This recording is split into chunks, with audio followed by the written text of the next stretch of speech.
nagmamatsyag, hindi natitinag sa bawat hamon ng mundo. Katotohanan ang aking armas, di ako magpapatalo. Teacher Mark reacts, galit sa kasinungalingan. Sa bawat salita, bumubulusok ang katotohanan. Walang palusot, walang takas sa mali. Ako'y revolusyonaryo sa harap ng mga salbahe. Oh, oh. Bawat reaksyon, mainit at apoy. Sa bawat issue, di ako nagdadalawang isip. Ang bawat maling akala, aking nung tinutunaw. Katotohanan lang ang ilaw ko sa dilim. Teacher Mark reacts, galit sa kasinungalingan. Sa bawat salita, bumubulusok ang katotohanan. Walang palusot, walang takas sa mali. Ako'y revolusyonaryo sa harap ng mga salbahe. Oh, oh, oh, oh, oh. Oh, oh, oh, oh. Sa bawat linya, ako'y di mapipigilan. Katarungan ang aking kalasag at tababak. Hindi basta opinyon, kundi pawang katotohanan. Sa aking channel, wala espasyo ang kapulaanan. Teacher Mark reacts, galit sa kasinungalingan. Sa bawat salita, bumubulusok ang katotohanan. Walang palusot, walang takas sa mali. Ako'y revolusyonaryo sa harap ng mga salbahe. Oh, oh, oh, oh, oh, oh, oh, oh, oh. Parang kidlat sa dilim. Teacher Mark reacts, nagpapahatid ng liwanag sa dilim. Oh,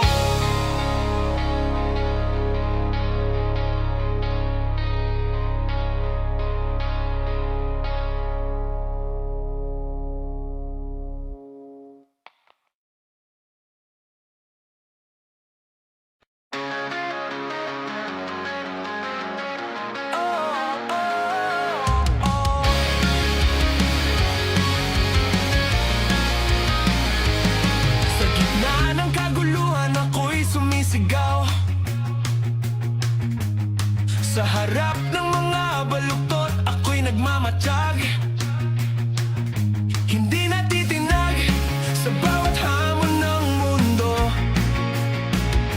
Katotohanan ang aking armas, di ako magpapatalo. Teacher Mark reacts.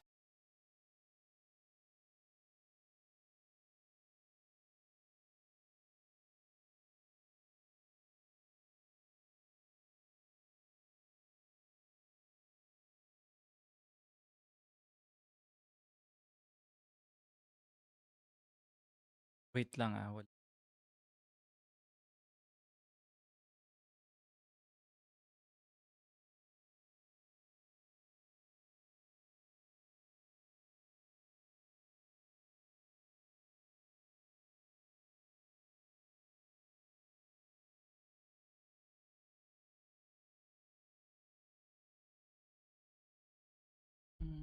let me just fix yung ano natin. Yung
makakausap natin ngayon.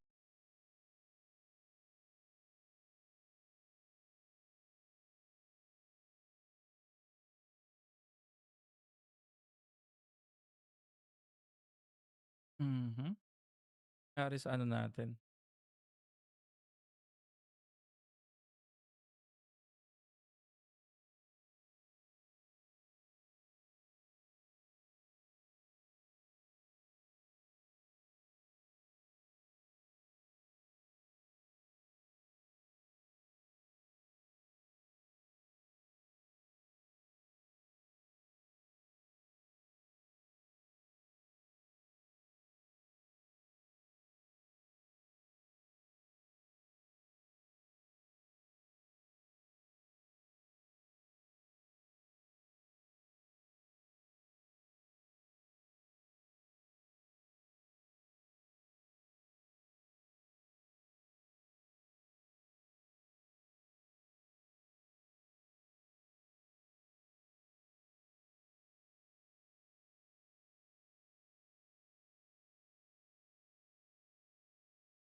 Sira ata yung ano natin, yung sa chat.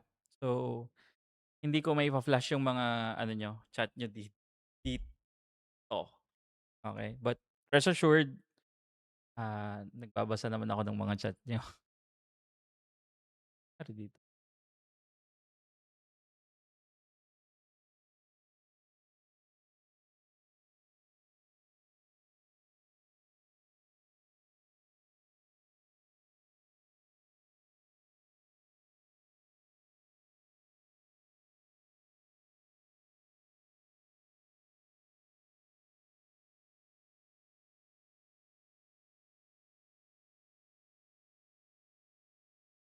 Tagal naman nila. Hinahanda pa yung script. Pa naman yan.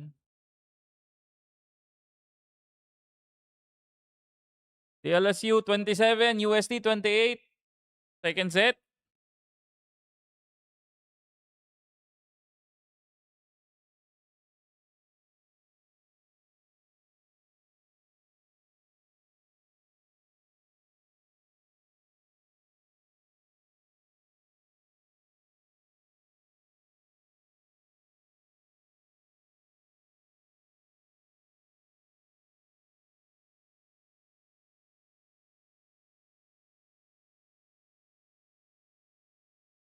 Ano yan, volleyball?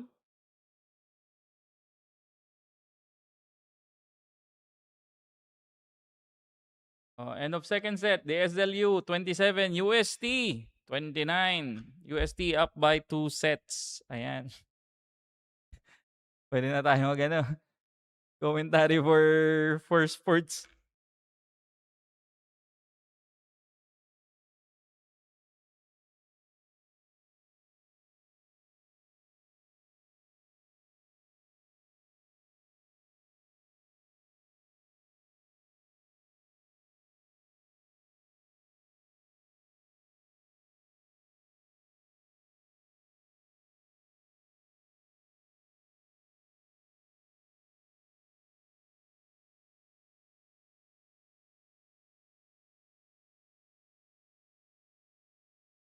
Oh, so mabilis lang pala ngayon. So, uh, they will act on a pending motion and or request for subpoena. Okay, so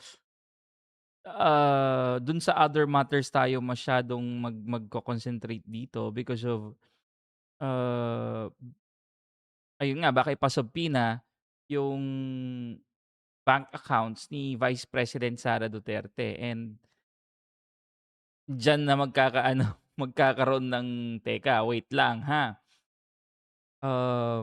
Schedule tapos after that, schedule of hearing, tapos sa letter C 'no, may determination for resource speakers pa sila, witness to be invited for the first hearing.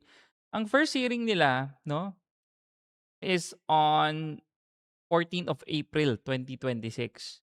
Okay, so, the middle of the month, next month, okay? 14. So Tuesday, that would be Tuesday. So, roughly 3 weeks gano'n from now.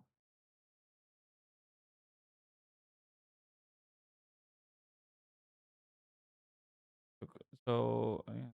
Ayun lang yung naman yung ano, adjourn yung dulo, eh. Kasi una 'no, call to order, roll call ng members, approval of minutes nung March 18 'no, meeting nila, opening remarks by Beatrix Luistro. Kung may mga mag-o-opening remarks pa, siyempre mas tatagal doon. Discussion on impeachment hearing grounds, rules, sabi rito. So, they will check 'no, their ground rules. Number 6 is initial hearing on the impeachment complaints filed by, number 1 yung Father Sabala et al. 'No, and yung kay, Attorney Nathaniel Cabrera endorsed by siyempre si Kong Melec Abante at si Paulo Ortega. And yan, the next is yung other matters na. So, mabilis lang naman pala yung ngayon. Hindi naman gano'n kabusisi. But, they have, um, a table 'no, for the Vice President base dito sa, post ng GMA News.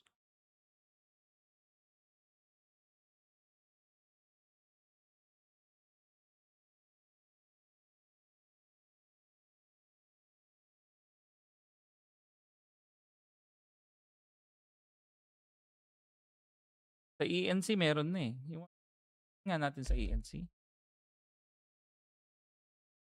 Muna tayo sa ENC. Lipat na lang tayo mamaya.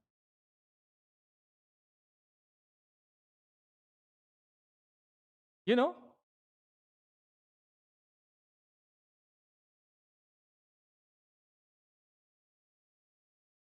gigil si ano, si JJ Suarez akala mo 'di nakinabang, putya. Ang daming troll sa ENC gagi. Fiesta yung mga trolls dun, Try natin sa Inquirer.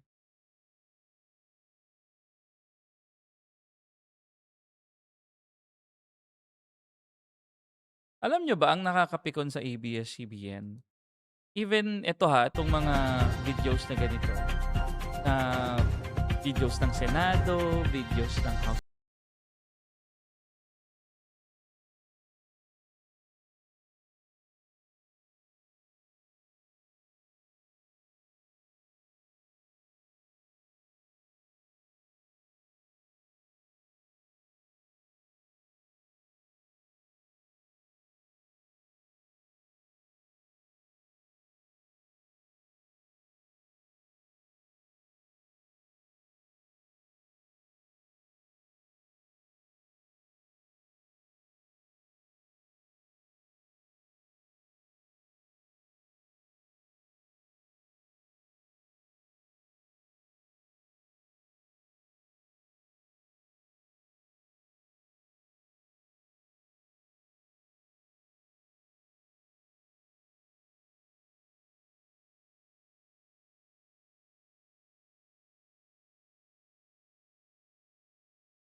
kahit na ginawan mo ng transformation yung video, wala eh, talagang zero, gano'n.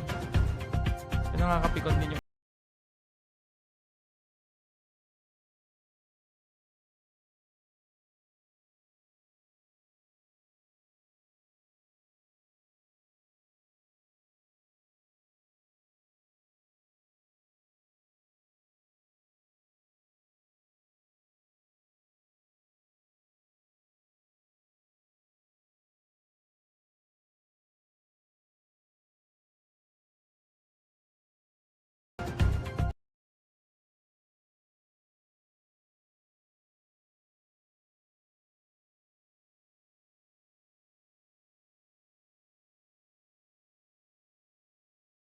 wala pa eh.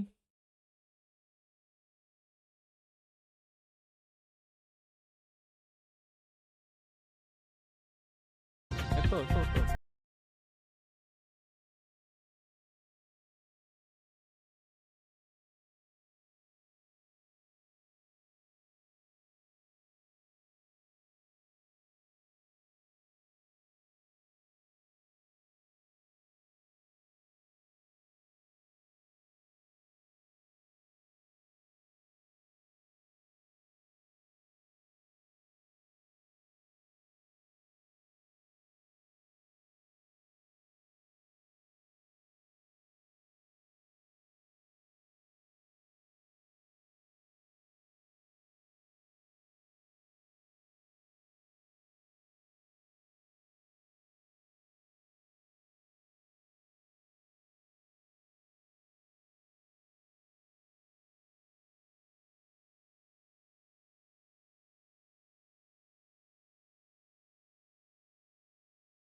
To settle down. We will start in 2 minutes.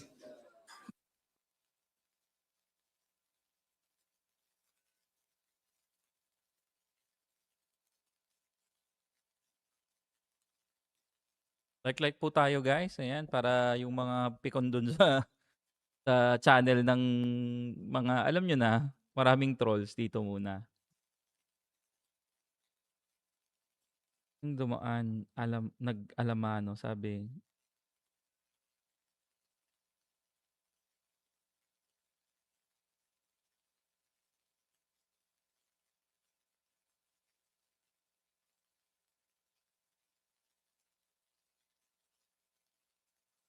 WA.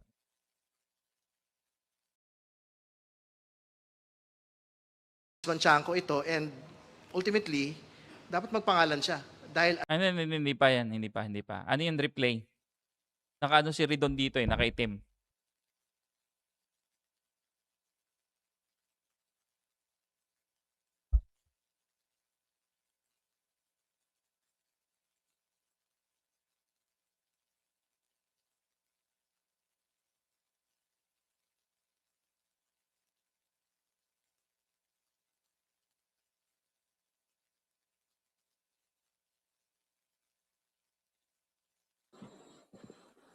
We are requesting everyone to rise Yan na, for yan the na. opening prayer to be led by the Honorable Congressman Reg Gutierrez, Ay, to be puta. followed by the singing of the national anthem.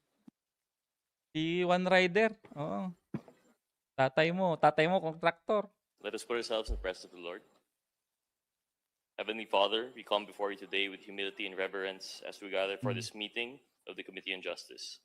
We ask for your guidance as we take up preliminary matters, set the ground rules, and consider the processes that will shape our proceedings. Grant us wisdom and discernment as we begin the initial hearing of the determination of sufficient probable cause in the impeachment complaints before us. May we be guided not by personal interest or bias, but by a steadfast commitment to truth, fairness, and the rule of law. Help us listen with open minds, to speak with clarity and respect, and to act with integrity in every decision we make. Remind Ano ba us that our sila? duty is not only to the law, but to the people we serve and to the principles of justice that uphold our nation. May your spirit of justice and righteousness prevail in all our deliberations. This we pray in your holy name. Amen. Amen.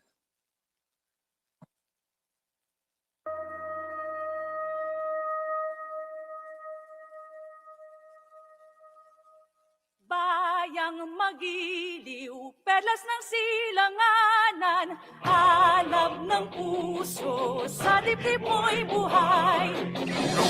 Pangilihan, duyan ka ng magiting. Sa manlulupi, di ka pasisingil. Sa dagat ang tulong, sa simoy at sa langit mong lugaw. May dilag ang tula at awit sa paglayang minamahal. Ang islap ng watawat mo'y tagumpay na nagdidingding. Ang bituin at araw niya kailan pa May di magdidiling.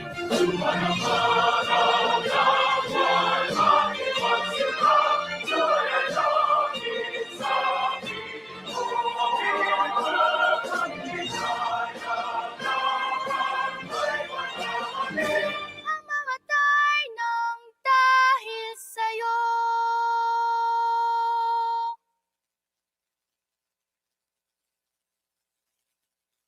Nagbago yung tempo.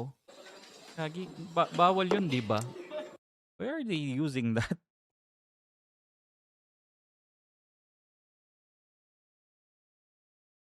Tayo ba? Hindi tayo.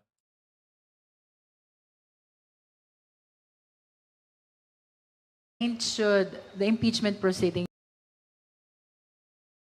Wala pa eh.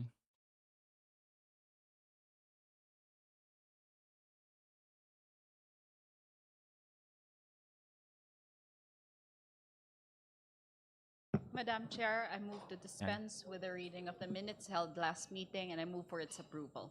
There's a motion to dispense with the reading of the minutes of the last meeting and for its approval. Do I hear a second? Second. Is there any objection? Hearing none, the motion is approved. The reading of the minutes is dispensed with and the same is approved. The chair will address the Justice Committee. Magandang umaga po sa inyong lahat. Sa aking mga kapwa miyembro ng kapulungan, sa ating mga panauhin na naririto ngayon at sa sambayanang Pilipino. Before we begin, at bago natin ipagpatuloy itong proseso ng impeachment, tandaan natin na hindi lingid sa ating kaalaman na marami pa tayong ibang kinakaharap na problema. Let us accordingly acknowledge the pressing challenges our country faces. Oil prices are rising. The cost of basic goods is increasing. Ordinary Filipinos feel the weight of daily life more than ever. And yet, even as we undertake this solemn constitutional duty, the House of Representatives does not forget its other responsibilities. Kahit may impeachment, tuloy pa rin tayo sa iba nating obligasyon. We have, for example, acted to ease the burden of rising fuel costs, passing a bill authorizing the suspension or reduction of excise taxes. Nariyan na po ang panukalang batas, pinag-aralan, pinag-isipan, at inaasahang makatutulong sa ating mga kababayan. We also continue to work on measures that address inflation, food security, and social services. Also, just this March 2026, the House has acted on measures that directly affect the daily lives of Filipinos.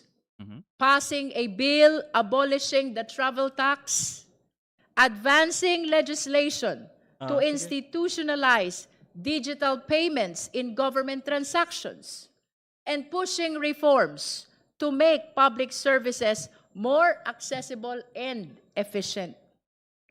The House has also advanced key education reforms, including amendments to the Universal Access to Quality Tertiary Education Act and the Presidential Merit Scholarship Program. This strengthens support for students and investing as well in the country's future workforce. And after nationwide consultations across Luzon, Visayas, and Mindanao, the House has pushed forward the long-awaited anti-political dynasty bill with plenary deliberations recently completed. These actions remind us that governance is a constant balancing act, attending to urgent needs while fulfilling constitutional obligations. Kahit may impeachment, tuloy tayo sa iba nating tungkulin. Ang ating serbisyo publiko ay hindi napuputol, hindi tumitigil kahit sa gitna ng pinakamabigat na tungkulin. While we scrutinize those in power, we do not lose sight of the hardships faced by the powerless. Having said that, we proceed today fully aware of our dual duty to hold public officials accountable and to serve the people who entrusted us with this mandate. Kala mo talaga And totoo, so no? now, we begin. Dito nagsisimula ang opisyal na pagdinig ng kasong ito. Sa ating pagsisimula, tandaan natin na ang impeachment ay patungkol sa pananagutan sa bayan. Kaya't marapat lamang na balikan natin ang ating panunumpa. I do solemnly swear that I will faithfully and conscientiously fulfill my duties, preserve and defend the Constitution, execute its laws, do justice to every man, and consecrate myself to the service of the nation. Madaling bigkasin, pero mahirap panindigan. Hindi ito simpleng ritual. Ito ay isang pangako, isang panata ng pananagutan, hindi lamang sa batas, kung hindi sa bayan. Let me lay out the agenda for today. First, we establish the ground rules or the guidelines, not as obstacles, but as safeguards. Their purpose is simple: to maintain order, to allow clarity, so that truth may emerge unimpeded. Ang patakaran ay hindi hadlang sa katotohanan. Ito ang daan upang ito'y malinaw na lumitaw. Second, we move to the initial hearing. Opisyal po nating buksan ang pagdinig sa impeachment na ito. Third, and as part of this initial hearing, we act on pending motions, request for subpoenas, and set the schedule for the next hearings. At the core of these proceedings is probable cause. That is the objective of these hearings. We shall determine whether there is probable cause for impeachment. Ngunit, paano ba natin masasabi na merong probable cause? Let us be clear. This is not the probable cause of criminal procedure. Impeachment is not a criminal trial. It is a constitutional and policy exercise entrusted not to the courts, but to the House of Representatives. as we have seen in previous proceedings against Ombudsman Mercedes Gutierrez, the classical legal definition of probable cause was not applied. And for good reason. Impeachment calls for judgment, not mere calculation.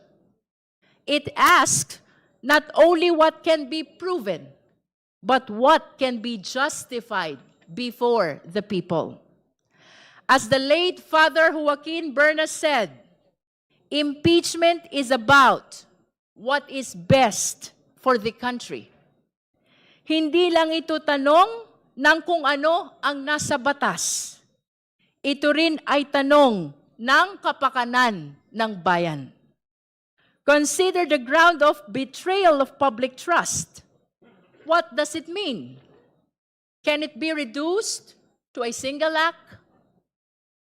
A measurable threshold? Or is it something more? Something felt as much as it is proven? Paano mo susukatin ang pagtataksil sa tiwala?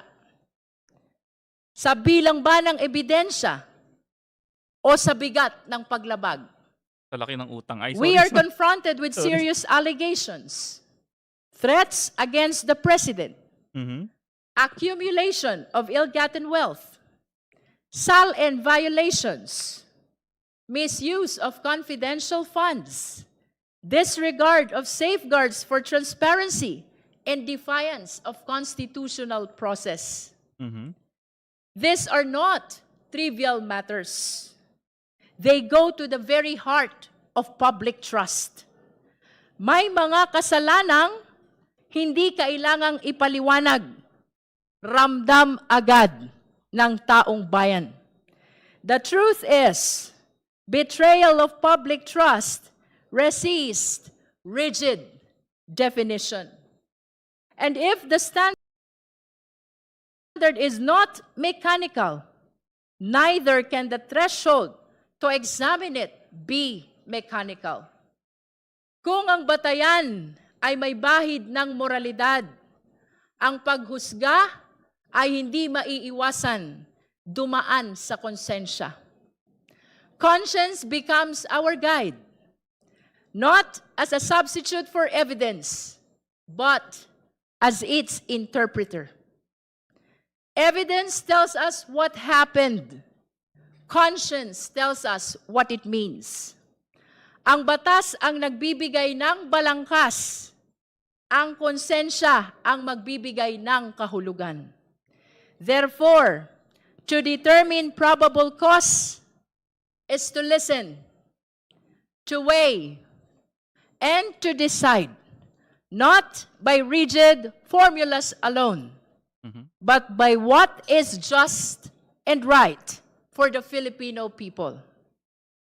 Ngunit malinaw sa atin, ang araw na ito ay simula pa lamang.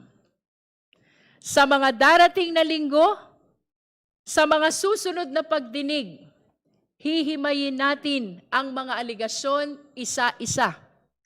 Susuriin ang bawat ebidensya. Magtatawag tayo ng mga testigo. Pakikinggan ang bawat argumento at titimbangin ang depensa. Today is just the beginning of a process that demands patience, discipline, and vigilance. At sa prosesong ito, sisikapin nating maging tapat, hindi lamang sa batas, kundi sa sambayanang Pilipino. And in the search for probable cause, let us remember that what we are conducting here is merely investigative in nature, where the question is not guilt, but whether there is sufficient basis to proceed to trial in the Senate. At this stage, in this committee, there is no deprivation. No one is being removed from office here. No one is being disqualified. No final judgment is being rendered. Those consequences, if they are to come at all, arise only in the Senate, where the trial is held, where the evidence is fully ventilated, and where the full measure of due process applies. But this is not to say that due process is absent here. Far from it. We have to remember that whatever we do here in the committee must always be in accordance with the Constitution, particularly the demands of due process. The Vice President has been invited to participate. She is reportedly prepared for a full-scale legal battle, a bloodbath, as it has been described, assembling a very large team of lawyers. She is apparently ready to face the accusations and defend herself at length. And yet it appears she will not even participate. We recall the words of Justice Antonio Tiham Kaso in the previous karapatan niya yun impeachment eh. against Chief Justice Maria Lourdes Sireno. Mhm. Failure to participate in the hearings before the Committee on Justice is tantamount to a culpable violation of the Constitution. Uy! Ang bobo mo. Ayon Pucha. sa pananaw na iyon, Hmm. ang hindi pagharap sa proseso ay maaring ituring na patuloy na paglabag sa saligang batas. Hindi naman kayo korte. Ang tanong Pucha. ngayon, Bobo. maaari rin ba nating sabihin ito sa Vice Presidente? Let us remember, the Vice President took the same oath. I do solemnly swear that I will faithfully and conscientiously fulfill my duties, preserve and defend the Constitution, execute its laws, do justice to every man, and consecrate myself to the service of the nation. Lahat ho ng kawani ng gobyerno, lahat ng opisyal ng pamahalaan, iisa ang panunumpa, iisa ang pamantayan, Hindi naman kayo iisa impeachment court. ang pananagutan. Ang panunumpang ito ay hindi lamang pangako ng panunungkulan. Ito ay panata ng pagharap sa pananagutan at paggalang sa saligang batas. Dito sa komite, susundan natin ang saligang batas. Hindi natin tatalikuran ang ating tungkulin. Iyan ang inaasahan ng taong bayan. Hindi pag-iwas, kundi pagharap. Hindi katahimikan, kundi pananagutan. Sapagkat ang panunumpa ay hindi lamang binibigkas sa simula. Ito ay pinatutunayan sa bawat pagkakataon na tayo ay sinusubok. So regardless of the participation of the Vice President, Regardless and din pala. even in her absence, this committee will proceed. We will do our duty with resolve, without hesitation, and without delay. The Constitution entrusts the House with the exclusive power to initiate impeachment cases, and this committee stands at the forefront of that responsibility. Tayo lamang, ang Committee on Justice lamang, ang tahasang binigyan ng ganitong tungkulin sa saligang batas. In the end, this is not merely a procedural exercise. This is a test of judgment, of conscience, and of courage. Let us proceed with diligence, with fairness, with honesty, knowing that our actions today will echo far beyond this chamber. And so we return to where we began. Sa huli, babalik tayo sa ating panunumpa. I do solemnly swear that I will faithfully and conscientiously fulfill my duties, preserve and defend the Constitution, execute its laws, do justice to every man, and consecrate myself to the service of the nation. Madaling bigkasin, pero mahirap panindigan. Ang tanong, para sa lahat ng kawani ng gobyerno, para sa lahat ng opisyal ng pamahalaan, para sa vice-presidente, tinutupad ba natin ito?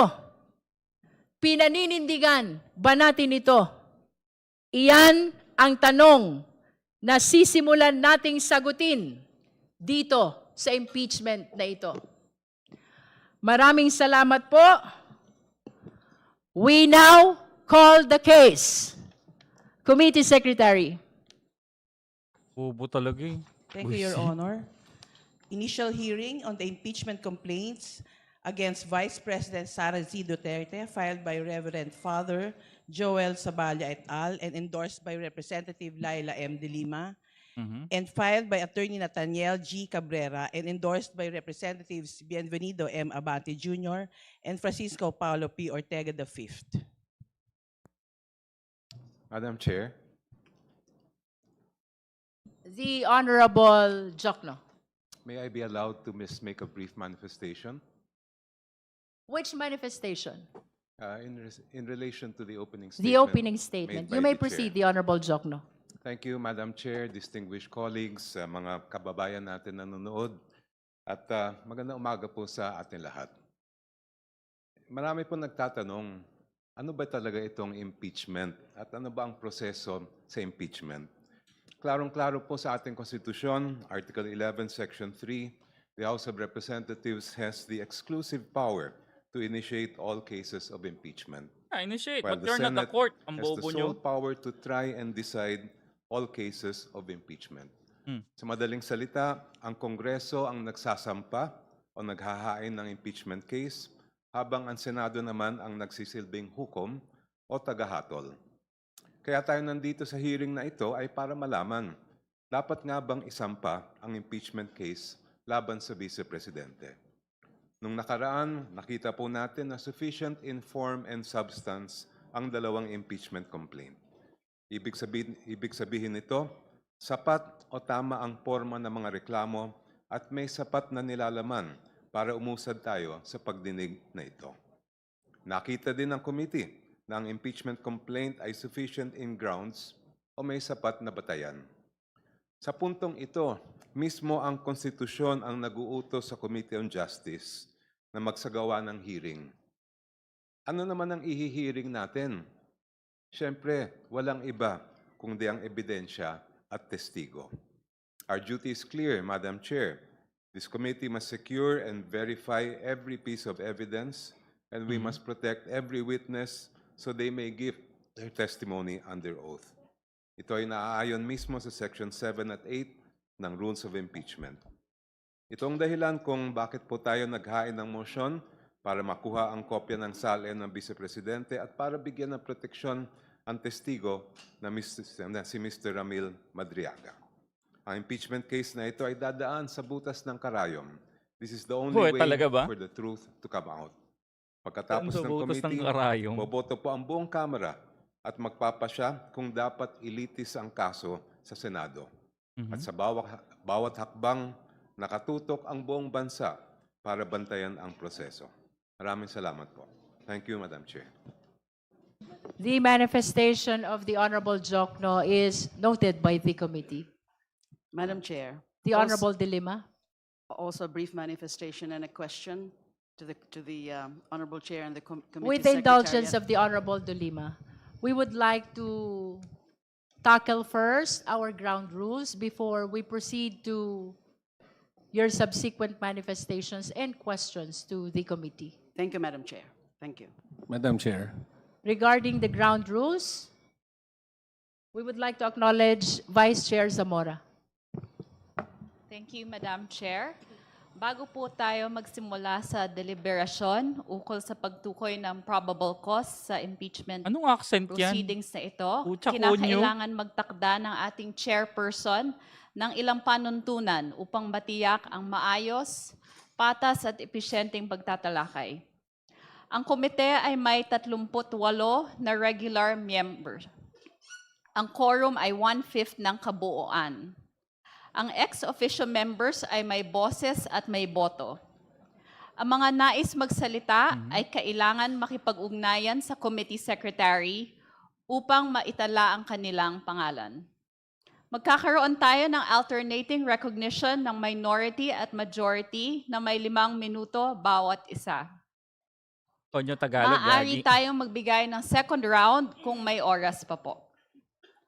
Hinihiling ng chairperson na hintayin muna ang kanyang pagkilala bago magsalita upang mapanatili ang kaayusan. Sa mismong pagdinig, ang mga resource persons ay susuriin ng mga miyembro ng komite alinsunod sa Section 7 of the Rules of Procedure in Impeachment Proceedings. Ang mga resource persons ay hindi papayagang magsalita o gumawa ng mga interjection malibang kung at hanggang sa sila ay kilalanin ng ating chairperson. Okay. Tanging ang mga miyembro ng komite lamang ang may karapatang suriin o i-cross-examine ang mga resource persons. Ang mga partido ay maaaring humingi ng pahintulot mula sa chairperson na magsumite ng mga tanong na itatanong ng ating chairperson kung sa kanyang opinyon ay kinakailangan ang mga ito para maging malinaw ang talakayan. Okay. Ang pakikilahok ng mga abogado ng mga partido o resource persons ay limitado sa pagpapayo sa kanilang mga kliyente tungkol sa kanilang mga karapatan sa ilalim ng konstitusyon. Dapat silang sumunod sa wastong kagandahang asal at hindi sila papayagang magsalita o gumawa ng mga interjection malibang kung at hanggang sa sila ay kausapin o kilalanin ng chairperson. Mga kasama, impeachment is an extraordinary constitutional process. It demands sobriety, discipline, and unwavering respect for the rule of law. Hindi personalidad ang ating hinaharap ngayon, kundi ang ating constitutional duties. Thank you very much, Madam Chair. Yeah. Can we Sorry, hear guys. the necessary Sorry. motion for the adoption of ground rules? Madam Chair, I move to adopt the ground rules as stated earlier. There is a motion to adopt the ground rules read by the Honorable Zamora. Do I hear a second? Madam Chair, Is there any objection? discussion. Madam The Honorable Rodriguez. Madam Chair, the right to counsel is assured by the Constitution. So therefore, the respondent here has always have the right to counsel. In fact, in many cases, our rules of court is supplementary to the rules of impeachment in the House. And so therefore, this representation believes that first, they are entitled, counsels for both sides are entitled to send questions, and I agree with that, Madam Chair. But what I would like to emphasize is that the Vice President can always designate their counsel to appear in all the proceedings, so that we should be able to state there that the right to counsel, the right to be heard by herself or counsel is assured by the Constitution. But we know the response of the proponent of the motion as to that particular observation. If I may confirm, the Honorable Rodriguez, you would like the committee to acknowledge the right of the counsel even in the absence of the respondent. That's correct. Based on jurisprudence, Madam Chair, that although this is not a criminal proceeding, it is akin to a criminal case because we are trying to remove and there is also perpetual disqualification. And so, in other words, the Vice President can send her counsels here to appear for her. In fact, the right to self-incrimination is there. And a person who is now being investigated has the right to already not take the stand or at the time she wants to appear, to be able to invoke it when she is asked an incriminatory question. So that is the position of this council. Thank you, Madam Chair. Of course, based on the ground rules that was read by the Honorable Zamora, the right to counsel is described as assistance to clients or to the parties. Now it is being Ayaw niya. proposed by Ayaw the nila. Honorable Rodriguez that the same be acknowledged even in the absence of the respondent or the parties. May I hear the comment of the members of the Justice Committee? Ayaw nila. They can only go there pero bawal sila Madam magtanong. Chair. The Honorable Vice Chair Dumogan. Thank you, Madam Chair. I agree if With that Rufus. is on the presentation of the complaint's evidence. But at the time the respondent will be presenting her evidence, she must be present, because who will answer clarificatory questions in cross-examinations of what will be presented?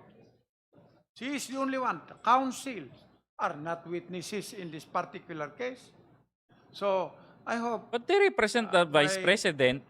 colleagues Diyos ko naman. will agree They, that they at have the time the sworn affidavit of the the President. respondent is given the opportunity Boborin to to. present her evidence. She must be present. Thank you, Madam Chair.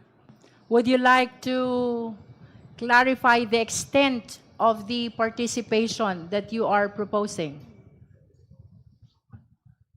Yes, Madam Chair. What I am proposing is, at the time that we have concluded the presentation of the evidence of the complainants, and it will be the turn of the respondents, then the respondents or her witnesses must be present, because they are the only ones who can answer clarificatory questions or cross-examination questions of any of the members of this committee. The lawyers of the respondents are not witnesses to the said defense of the respondent. So it is a must, Madam Chair, that she must be present at the unless she will waive the presentation of her evidence when it is her time to present her evidence pursuant to our rules of impeachment, Madam Chair. For purposes of accuracy, Honorable Vice Chair Dumogan, you are proposing that the respondent's counsel, even in her absence, be allowed to present the evidence. But for purposes of clarificatory hearing, it should be the Vice President herself who should be present and answer the questions before the Justice Hindi Committee. pwede because That's that is exactly not the correct, court Madam to begin Chair. with. Thank you. Any other member who Madam wish to Chair? manifest? The Honorable Rodriguez. You're not the Madam court Chair, to begin the with, right against self-incrimination is very clear. Under our rules, the criminal procedure rules, which are suppletory, because our rules are very, very, very pithy in terms of the procedure. 2 points, Madam Chair. The respondent has the right not to appear, Tama. and therefore she does not need to be present, because that is the right of a respondent, akin to a accused in a criminal case, as decided in the cases, Madam Chair. That's number one. Number two, the counsels here are not only to advise on the legal rights, they have the right to cross-examine, because the Yun ang ayaw Vice nila. President will not be present. If she's present, she cannot cross-examine witnesses, because she has lawyers. So therefore, 2 points. The rule that requires that lawyers can only, the participation is only to advise the legal rights of the witness is on the rules on the investigation in aid of legislation. That is expressly found in the rules Tama. in aid of legislation, the hearings. But That is it the- is not found in our impeachment. rules. I've been reading our rules of procedure. There's nothing here that limits it to only advising. Therefore, in an adversary proceeding like this, we have to therefore hear hear the counsels if they wish to be present, but if not, then that is also the lookout of the respondent. But I believe that we should be clear in our rules that the presence of counsel of the respondent has the right to cross-examine directly the witnesses for the complainants. And secondly, there is no need for the Vice President to appear in hearing because that is her right not to be able to appear, and we can make conclusions out of her non-appearance. No need for her to appear. Thank you. Talaga si Madam Rufus Chair. eh. Dapat pwedeng magtanong. Honorable Chua, are you raising your hand? No. Madam Chair, The Honorable Vice Chair Dumogan. the first part of the point had already been settled. Under our own rules, which is the subject of the motion, the counsel of the respondents are allowed to cross-examine by writing their questions, submitting it to the chair. What I am pointing out, Madam Chair, is at the time the respondent is given the opportunity to present her evidence. Well, counsel may present her evidence, but she must be present, or the witnesses that she is presenting must be present so that the members of the committee will have the chance to examine or ask clarificatory questions from them. Hindi, para The makausap counsels yung mga are, mga repeat, witness, ikaw are naman. not witnesses to the defense of the respondents, Madam Chair. Madam Chair, it is hard to Thank you, know Madam Chair. what For will the guidance of witnesses the will justice say. members, part of the proposed rule is giving opportunity to the complainant and the respondent and their counsels to submit questions to the chairperson so ang that hindi they ko may alam, be no? Wait lang. raised in the deliberation if no justice members are raising similar questions. Let us all be guided as well that the hearing proper in the Justice Committee is akin to a preliminary investigation. So, let us be lawyer guided siya. by the fact that as well, that we're trying to establish here is merely probable cause, which means a justification to be able to proceed to trial, which will definitely happen not here, but in Tama. the Senate. The Honorable Chua. Thank you, Tama. Madam Chair. Madam Chair, Nangyayari kayo let dyan. me read what is provided under our rules, the rules of procedure in impeachment proceeding. Under Section 7, it provides that if the committee finds that there is sufficient ground for impeachment exists, the committee shall conduct a hearing, which we are now doing. The committee, through the chairperson, may limit the period of examination and cross-examination by members of the committee.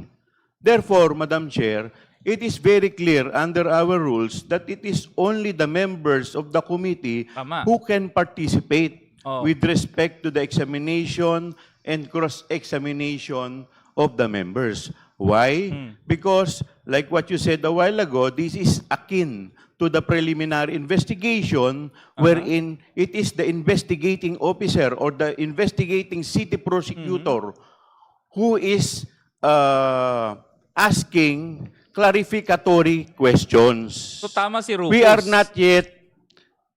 not yet in the trial where the lawyers or counsel of the defendant can cross-examine Okay. the witnesses. Now, this can also be, we can also be guided by our rules of procedure governing inquiries in aid of legislation, which the Honorable Rufus Rodriguez mentioned a while ago, that Tama si Rufus. under Section Hindi 13, pinapayagan. appearance of counsel. Here, the participation of counsel for witness during the hearing and while the witness is testifying shall be limited to advising on the legal rights of said witness. Why? Sorry, si Rufus. Because this is committee function.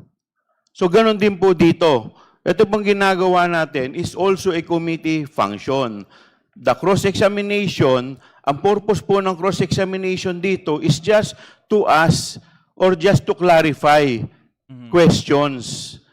Hindi pa po ito yung talagang trial proper wherein we can cross-examine thoroughly the witnesses. Thank you, Madam Chair. Madam Chair. Thank you. The Honorable De Lima. Thank you, Madam Chair. I concur with the views expressed by the Honorable Joel Chua. As expressed very clearly by the Honorable Chair earlier, the proceedings today, or the proceedings from now on, henceforth, would be the determination of probable cause. And therefore, this proceedings is indeed akin to a preliminary investigation. Alam niyo kung bakit ayaw nilang payagan yan? Kasi ayaw nilang mabutas ng maaga yung witnesses nila. They wanted to they wanted this impeachment complaint be transmitted to the Senate. Kapag na cross-examine ng maaga, no, yung kanilang mga witnesses, mabubutas agad yun. There are no formal directives can assist their clients, can assist the complainants, or can assist the respondent.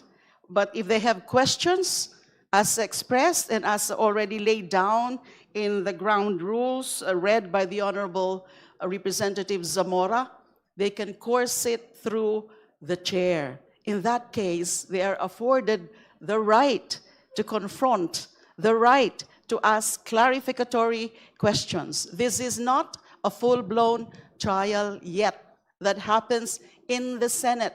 Just to repeat, this is akin to preliminary investigation, determination of probable cause. The proceedings or the hearings before the prosecutor's office, and this is the prosecutors, the Committee on Justice, is actually also limited, and no full-blown examination, whether it's direct examination or cross-examination, being conducted or held at that point. So I think it's very clear, as expressed by the Honorable Chair and also indicated in the ground rules. We are not denying the parties their right to counsel. They have the right to counsel. They can assist for purposes especially also of asking clarificatory questions, but we have our own rules here, coursed through the Honorable Chair. Thank you. Madam Chair. The Honorable Ridon and then the Honorable Rodriguez. Budol naman yun. Well, maganda po yung Wala talakayan namang kanina patungkol sinabi. dun sa konsepto ng karapatan sa pagkakaroon po ng abogado. But I think just for the record, meron pong sulat yung mga abogado ni Vice President Sara Duterte na wala naman po ata talaga din silang interest at this point na dumalo either ang pangalawang pangulo o yung mga abogado po mismo. And I will read it for the record. Madam Chair, we are still on our ground rules discussion. So that can probably wait and we will be able to discuss that. Because we are now on approving the ground rules. We are not yet determining what the council or the Vice President is proposing or manifesting to us. For the guidance of the justice members, there is a pending motion for the approval of the ground rules read by the Honorable Zamora. Perhaps we will be proceeding to the letter sent by the lawyers of the respondent after we address the motion for the approval of the ground rules. Yes, Madam Chair, but just to make the point that even if we talk about a conceptual matter relating to the right to counsel, if the counsels themselves are actually questioning these proceedings and the Vice President herself is questioning this proceeding, I think that needs to be placed on record, Madam Chair. So I will read it. For two Narvasas and Salazar. Madam Chair. The Honorable Committee, Ridon that will is be out of order. requested to defer the discussion on the letter of Fortuna Narvasa until we address the pending motion before the committee. So if we can go back to the motion, the Madam same Chair. has been seconded already. other discussion because there were interjections. That is with regards to the the rules. ground rules. Yes, Madam The Honorable Rodriguez. Madam Chair, there is here a statement that in our rules, only members can ask questions, and I would refer now to Section 7. Committee finds, and then the committee shall conduct a hearing and examination and cross-examination by members of the committee. Very clear. However, Section 7 shall obey the Constitution of the Republic of the Philippines. The Bill of Rights, Madam Chair, Article 3, provides that the right to be heard by himself or herself or to counsel is inviolable. It is in paragraph, in section, in the rules, in the Bill of Rights, is in the section on Section 2, and then also on custodial Section 2 and Section 4. So, Mr. Chairman, I am saying that we just have to give the right, otherwise there will be no due process. If only the members Chair. can ask, we should allow. Madam Can I Chair. finish Chair, first, they Madam have Chair? the right. I have allowed my good chair to finish, so let me finish my manifestation. So therefore, Madam Chair, it is very clear that counsels should be allowed to cross-examine. Now, the issue here is that the rules provide that they submit the questions to the chairman. Will the chairman have the discretion to read or not? Or everything that will be given to the chairman will be read? To answer the question of the Honorable Rodriguez, so long as the question is germane So to discretion. the discussion pending before Wala. the committee, the chair will read the questions which are being submitted or which will be submitted by the counsels of the parties. That includes the counsel of the respondent. Discretion Thank you, nga. Madam Chair. But Madam just to be Chair. able to state that this representation believes to be able to afford really procedural due process as pronounced in the leading case of Antibay versus CIR. The 7 cardinal rights of a person who is accused, in this case akin. We are really, this is even more than a criminal case because we are trying to remove the official who had the highest votes in the history of this country as Vice President. So what I'm saying, Madam Chair, we should allow the counsels to appear if they so wish and be able to cross-examine the witnesses of the complainants. That is the way to be able to afford the opportunity of procedural due process as is enshrined in Article 1 of Article 3 of Section 1 of the Constitution. Madam Let Chair. us be guided by the fact that this is not yet the trial. Madam Chair, may So I be what allowed? will happen before the Justice Committee is indeed merely a clarificatory hearing. Di ba sabi Trial niyo is mini different trial? because as Buti. has been repeatedly stated, only the Senate can conduct the trial. Madam What Chair. will happen before us is merely clarificatory hearing, and those questions are to be raised by the justice members. Of course, the lawyers of the respondent are free to attend the hearings, but with respect to their participation, I think that has been addressed in the proposed ground rules, that their questions may be submitted to the justice chairperson who will be reading those questions to be answered by the resource persons. Madam Let Chair. us draw the line between the clarificatory hearing, between the Justice Committee and the trial, which will happen in the event that there is probable cause in the Senate only. Madam Chair. The Honorable Chua. Thank you, Madam Chair. To answer the manifestation of my professor, the Honorable Rufus Rodriguez, there is no violation of due process, Madam Chair. Why? Because the respondent was given the opportunity to answer. That was the time when she is allowed to give all her answer. Now, sinasabi po natin that this is akin to preliminary investigation. Sa preliminary investigation po ba, did we allow the complainant and the counsel to cross-examine? No. It was only the investigating prosecutor who is allowed to propound question to clarify. Hindi pa po ito yung full-blown trial. And us, as member of the Justice Committee, that is our job to ask clarificatory questions. Yun po yung intention nito. To do otherwise, kung iba po yung nasa isip nito, dapat clearly and expressly nilagay po dito sa ating rules na yung examination and cross-examination can be conducted by members of the committee and or counsel and the complainant. Kaso hindi naman po ganun eh.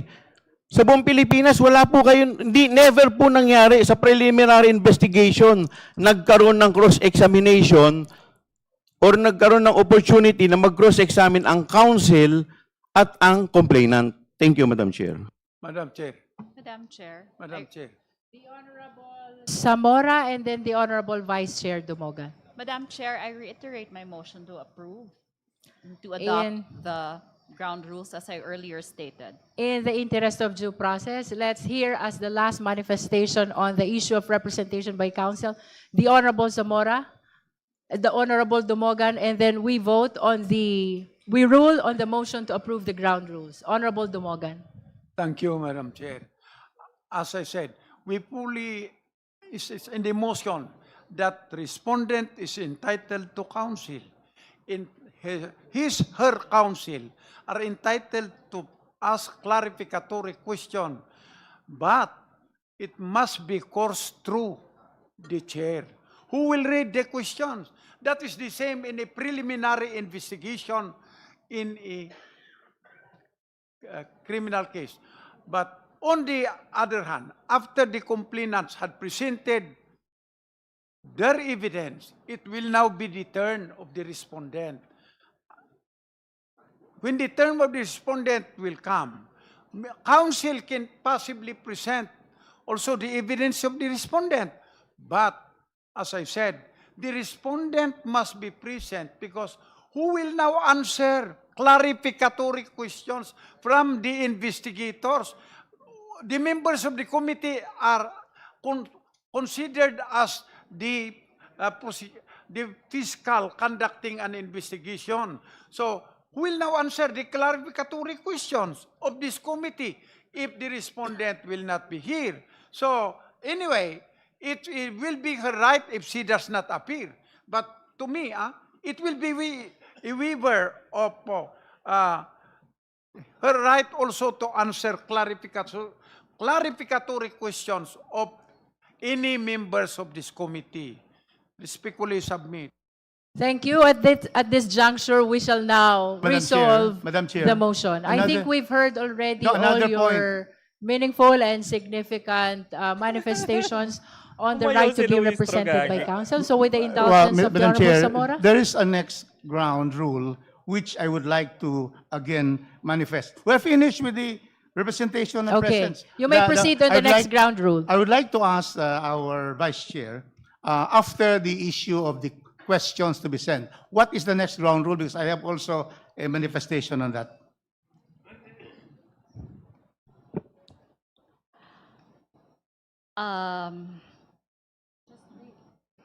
The last one is ang pakikilahok ng mga abogado ng mga partido o resource person ay limitado sa pagpapayo sa kanilang mga kliyente tungkol sa kanilang mga karapatan batay sa konstitusyon. Madam Chair, I would object to that because precisely the rules of investigations in aid of legislation, that is precisely included. But it is not included in the rules of impeachment.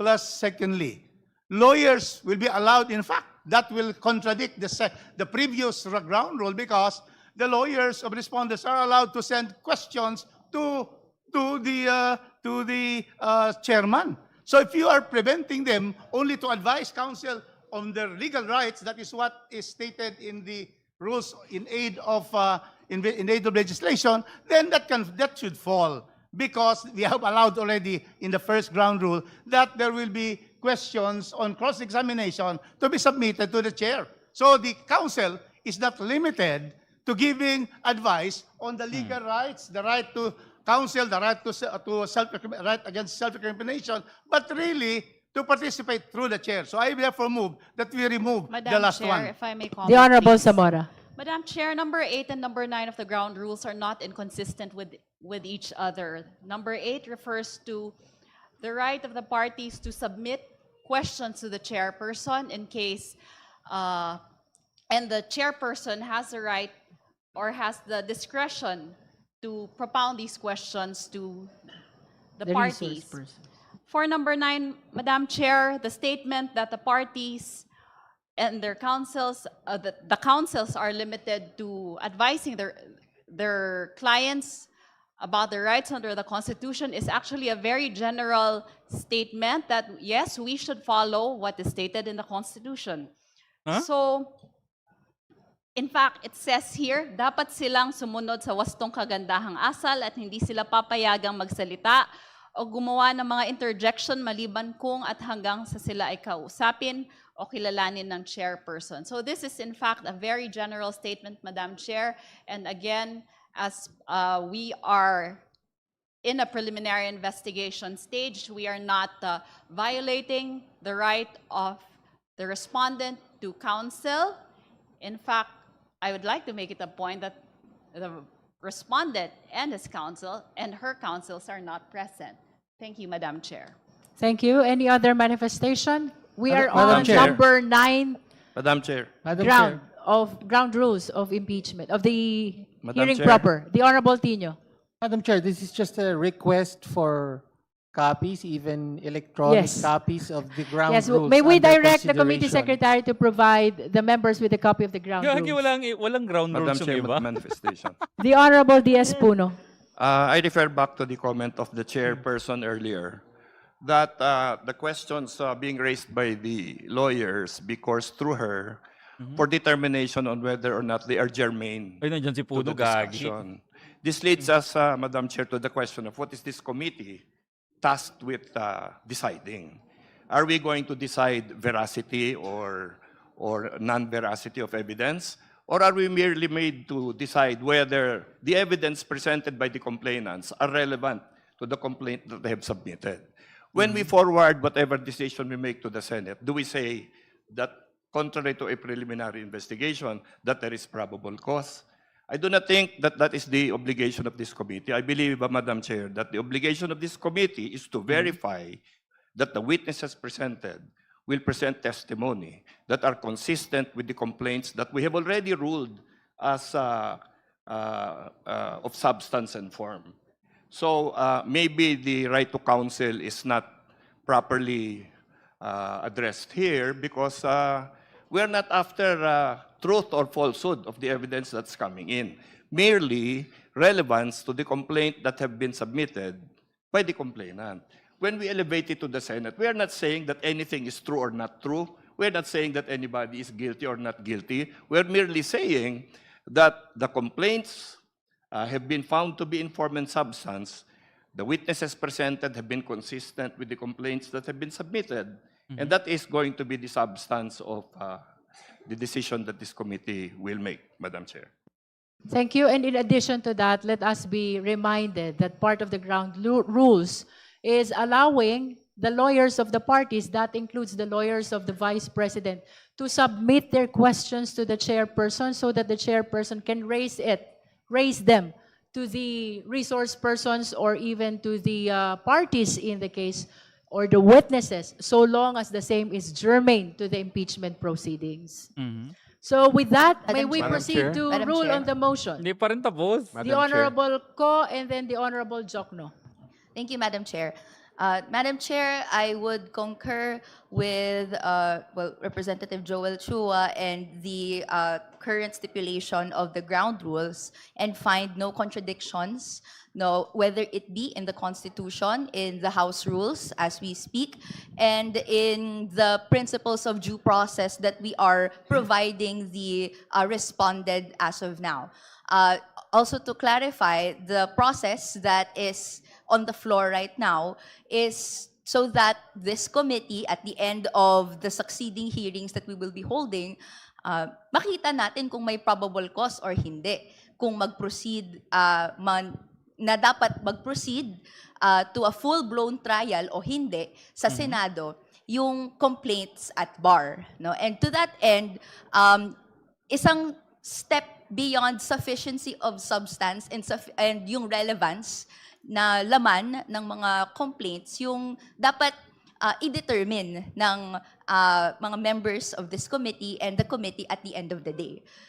That's why, for me, kailangan din po yung hindi lang presence ng respondent, but rather yung meaningful advice that the lawyers can provide, which is sufficiently detailed naman na po doon sa ground rules na pinopropose. So, Madam Chair, if necessary, I would like to second the motion as on the approval of the ground rules. After the manifestation of the Honorable Jokno.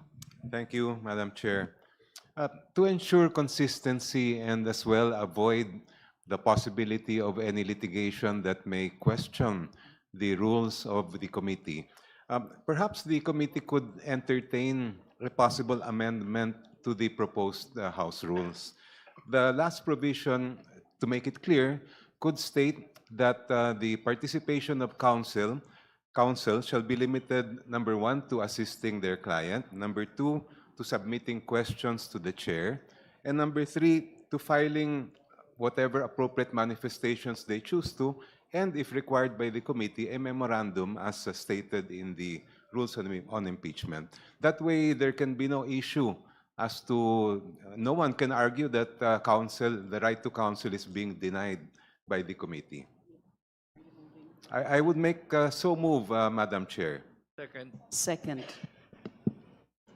That is a motion for, if I may be clarified, Honorable Jokno?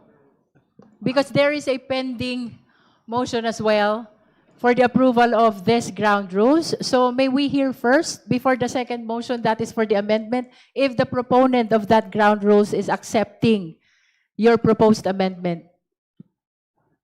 Madam Chair, can I just insert this manifestation? Kindly wait to be recognized, Vice Chair Dumogan, Madam Chair, please. I accept the restating of the ground rules as amended by the Honorable Jokno, and I would like to point out that these are just ground rules and not rules of the House of Representatives. These are just the ground rules of the Committee on Justice. With the acceptance by the proponent of the amendment by the Honorable Jokno, may I hear the necessary motion to approve the amended ground rules? So Vice moved, Chair Ms. Zamora. So move, Madam Chair. Second, Madam Chair. There is a motion to approve the amended ground rules by the Honorable Dumogan. It has been seconded. Is there any objection? Hearing none, the amended ground rules is hereby approved. Now we proceed to the next matter. Earlier, the Honorable Redon is manifesting a letter received from Fortuna Narvasa Law Office. Now we recognize the Honorable Redon for that matter. Third time yan Madam Chair, the counsels of Vice President Sara Duterte, Fortuna Narvasa Salazar, and Attorney Michael Wesley Poa submitted a letter explaining the Vice President's absence today and their absence as well as counsels for the Vice President. And I will read the main basis for their objection to attending today. Under these circumstances and considering the public statements made by the chairperson, it appears that the committee intends to conduct a trial. I think, Madam Chair, the House Committee on Justice should confront this accusation squarely today. This particular position of the counsels and of the Vice President herself is basically a legal word salad. Ibig sabihin po, wala po itong batayan sa katotohanan. Bakit ikaw Ito sumasagot? po ay legal na pagpapalusot para lusutan na naman pong muli ang pagpapanagot sa mga impeachable offenses laban sa atin pong pangalawang Pangulo. Yung pong paggamit ng mini-trial ng ilan po sa mga kinatawan ng komite pong ito ay para lamang po sa pagpapaliwanag sa atin pong mga kababayan Damage control sila, nung pong, gagi. pagtakbo ng proseso po na impeachment. Particular, ito pong hearing proper at more particularly, to make a distinction from the actual trial which will happen at the Senate. No? So, tingin ko yun lang po yung malinaw po na distinction dito po sa bagay po na ito. And Madam Chair, there is nothing in the rules and the proceedings that we have today which can in fact be considered as unconstitutional. I will read for the record the rules yet again and the constitutional provision.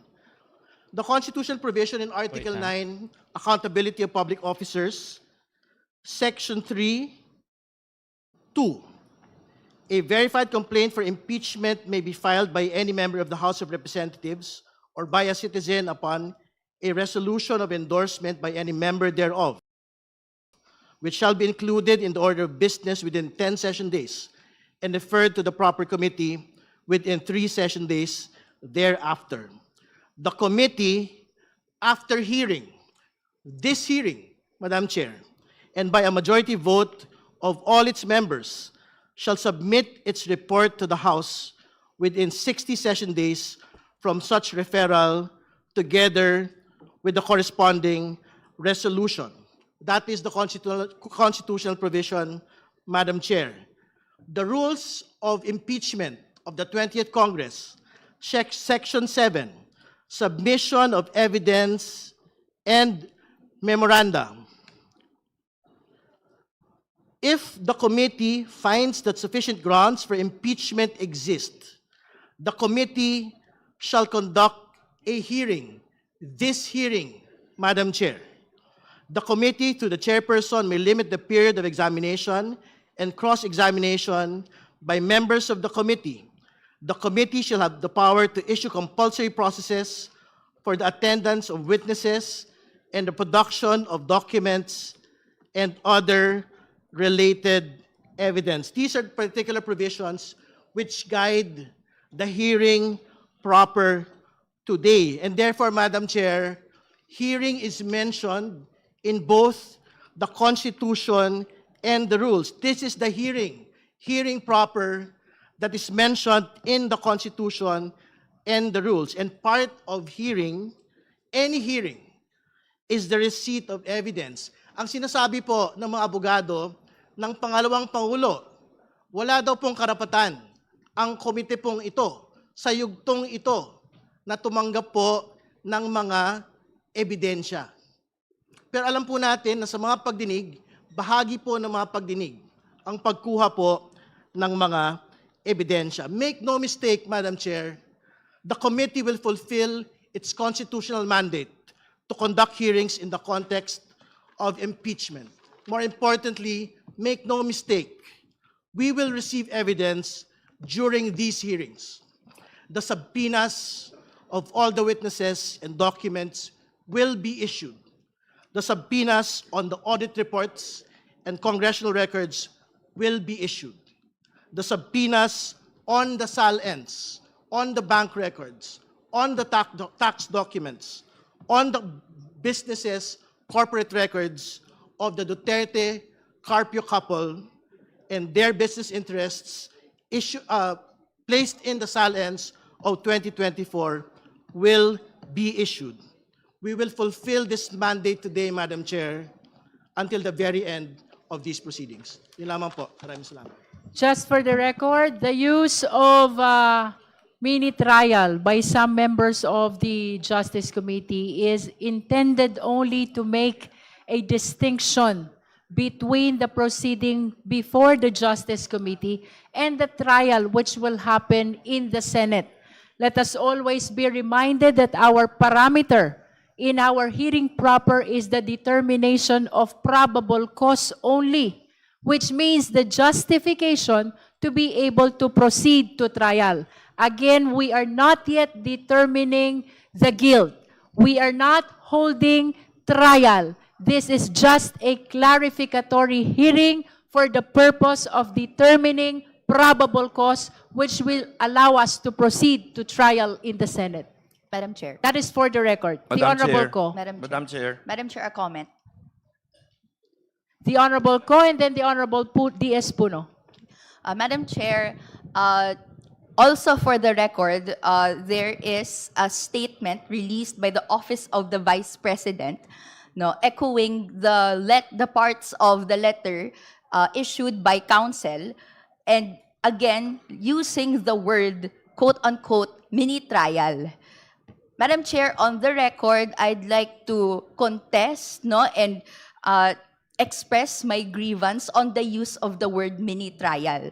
What is happening on the floor, Madam Chair, is determination of probable cause. It is a different, no, proceeding that if you also provide equivalents in how we do this in the judicial proceedings, clear naman po ang distinction ng ginagawa ng Office of the Prosecutor. And kapag nahanap na po yung probable cause na yon, magpo-proceed na po sa trial sa korte. For me, Madam Chair, it is irresponsible to muddy legal concepts so as to create a reason para po hindi mag-appear and even defeat the capabilities of this committee to talk about evidence, pleadings that is provided and may avenue naman na pinapadaloy under our House rules. So, Madam Chair, I'd just like to put on the record yung grievance on the use of the word mini-trial. Thank you, Madam Chair. Thank you. The Honorable D.S. Puno. Thank you, Madam Chair. I refer back to the comment earlier by Congressman Diokno, which I think is very important, that we try to be sensitive to any actions that the committee takes that might open us to questioning on the higher judicial levels. We are in a hearing today. Hearings usually result in committee reports. Committee reports that will not have a judgment, that will not have any statement on the true veracity of any evidence that is presented here, because that is the work and job of the Senate, in my belief. No? So the final report that comes out is not a decision, it is not a judgment, it is a committee report that is forwarded to the Senate and recommending a trial. So I believe that, the distinction between whether we are having a trial or not should begin there. And that is where we should rest it, not on the dictionary meaning of trial and so on and so forth. So the use of these terms, while sometimes unfortunate, does not result in nullifying the importance of these proceedings. So even the evidence that we review here, we will examine so that we do not send to the Senate meaningless evidence. It must be evidence that is germane to the complaints that have been filed, and it must be evidence that we have verified to be real facts and not just allegations, not just versions of the truth, but something that we all know is actually the truth, because why would we send it to the Senate if we do not believe that that is the case? So I believe that if we clarify this in the course of our proceedings, that we are not judging any testimony, but merely verifying it for purposes of accuracy, relevance to the complaint that has been filed, and so on, and come out with a committee report in that manner, I don't think that this committee can be accused of conducting a trial, Madam Chair. Madam Chair. The Honorable De Lima first, and then the Honorable Rodriguez. Rodriguez Roge. Yes, Madam Chair, just a brief reaction to the manifestation of the Honorable Representative Puno. Just to be very clear, what will be transmitted to the Senate is not the committee report. What is to be transmitted to the Senate is the articles of impeachment already. The committee report from this committee will be transmitted to the NBank for consideration of the recommendation, for the consideration and approval of the recommendation of this committee, whether probable cause exists or not. So let's just be very clear about it. And Madam Chair, I noticed that the ground rules, the guidelines distributed to us does not yet reflect the amendment. So if we can have, please, the The copy committee reflecting- secretary is directed to reflect or include the amendment that was approved already in the approved ground rules. Thank you.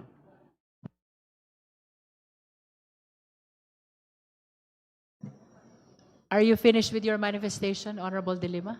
Madam Chair, another point. Can we have a confirmation from the committee secretariat that indeed respondent Sara Duterte and her counsels were duly notified of today's proceedings?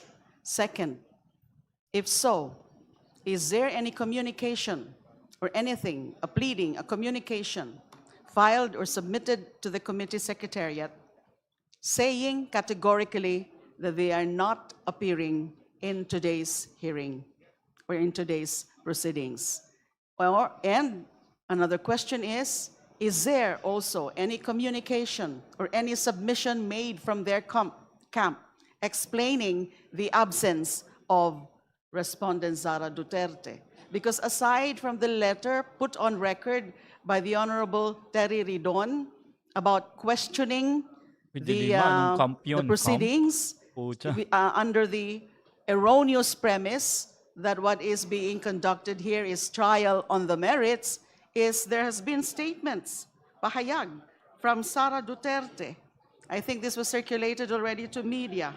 Let me just point out one important statement here.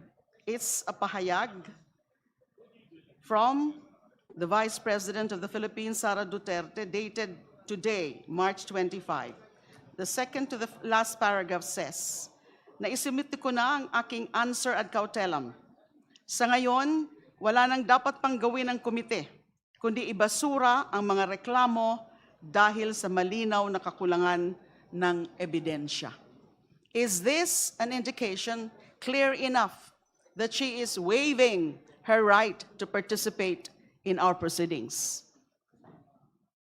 So I just wish to have that confirmation of the committee secretariat as to whether there's been any formal communication saying that they will not, whether she or by her counsel, will not participate in the proceedings before this committee henceforth. The committee secretariat is directed to report to the committee the fact of having sent the notice of today's hearing to the respondent and whether there is a communication or a document filed in relation to that invitation, as well as the same letter which was earlier manifested by the Honorable Ridon. And if there are any other documents received from the respondent, the committee secretariat is likewise directed to report to the committee. Let's begin with the notice sent to the respondent. COMSEC, please. Yes, thank you, Your Honor. The invitation for Vice President Sara Duterte to attend today's initial hearing was sent by electronic mail on March 19, 2026 at 10:25 a.m. It was acknowledged by, it was received March 19, 2026, 12:34, and acknowledged by the Central Records Unit of the Office of the Vice President. The invitation for two Narvasa and Salazar, counsel for Vice President Sara Duterte, to attend today's meeting was emailed on March 19, 2026, 10:21 a.m., received March 19, 2026, 1:45 p.m., acknowledged by Fortune Narvasa Salazar. As far as any communication from the Office of the Vice President manifesting that she will not attend today's initial hearing, the only communication we received with respect to that is the letter from her counsel, Fortune Narvasa and Salazar. That's all, Your Honor. Any comment from the Honorable De Lima? Thank you, Madam Chair. It's very unfortunate that the respondent herself is disrespecting the proceedings before this committee. At the very least, she should have manifested formally that she will not be appearing before this committee, may and lawyer rather than nga. just issuing statements before the media. Because that letter submitted by her counsel, the Fortune Law Offices, the law office, is not yet very clear there. Are they appearing or not? Show respect. They cannot just assume that this is going to be a trial, because it's already clarified that it is not full-blown trial. This is not trial on the merits, but simply akin. Failure to participate in the impeachment proceedings, it's itself a betrayal of public trust, because this is a formal constitutional process that everyone is expected to respect, especially the parties like the respondent. So it is very unfortunate that we have this mindset again, this attitude on the part of the respondent, showing disrespect and affront to the constitutional process of impeachment. Thank you. Thank you. Now the Honorable Rog Gutierrez. Thank you, Madam Chair. Madam Chair, I believe the Honorable Dilimas made some good points, and we were actually moving on with the discussion. But I just wanted to go back po, no? Just a short manifestation on dun sa issue ng mini trial, because this representation agrees with our colleagues here today that I think we should confront, I think was the term used, no? This framing of what is going on here today. Kasi, Madam Chair, we take exception to this because I think it does not have any legal effect, the way that it was called a mini trial. If ever, even it was mentioned in passing, I would assume. It was never in any official memo. But it shouldn't have any legal effect. No amount of nomenclature can change the proceedings that we're having here. And actually, I believe, Madam Chair, what should be controlling is the letter that actually this committee has submitted to the party of the respondent. And I believe we have here, it is reflected in the letter, March 19, 2026, letter invitation to the Vice President at the March 25, 2026 committee hearing intends to discuss the Saballa and Cabrera impeachment complaints, as well as administrative matters. This includes the setting of ground rules, acting on request for subpoena, scheduling hearing dates, identifying witnesses to be invited for the next hearing, to ensure efficient and orderly proceedings. These, Madam Chair, are matters germane precisely to the functions of the House as that body in which the impeachment proceedings are to be initiated. This is not in any way close to a trial, even if we call it a trial. Tanggalin na po natin yung mini doon. Sabihin natin we called it a trial. What we're having here today is very far from that. As mentioned, I think it was Justice Carpio who once mentioned in a concurring opinion that, and it has been thrown around here a lot, no? It is akin to a preliminary investigation. And very clear, if we are even to compare to that under Rule 112, Section 3, Paragraph E, they have their actually clarificatory hearings. So no matter any which way that we call this proceeding, very clear po na this hearing that we're having, if it's going to be considered akin to that, is nowhere near an actual trial by any judicial body. So I think, Madam Chair, we really have to dispel that framing na this is a mini trial or a trial. It's very far from the truth of what is going on here. And I think si Deputy Speaker Puno made some very fine points na what the goal of the hearing that we're having here is very different. In fact, what will be presented here will be different from what will be presented in a trial, should it proceed to that. So, Madam Chair, I just want to, again, manifest, make it clear, I join our colleagues in debunking this mini trial categorization. And in fact, what we're doing here is constitutionally mandated. I believe it was mentioned very clearly. There is the provision that it is only after hearing, and a majority vote of all its members that committee shall submit its report to the House within 60 session days from such referral. This is about the constitutional provision on impeachment, Madam Chair. So very clear, we're all moving, this procedure is moving within the pace as provided by the Constitution, as you know, clarified by the Supreme Court in this most recent ruling. So again, Madam Chair, I join our colleagues. Thank you. If there are no other manifestations on the letter sent by the counsels of the respondent, Madam we shall Chair. proceed to the next matter. Mr. Chairman. The Honorable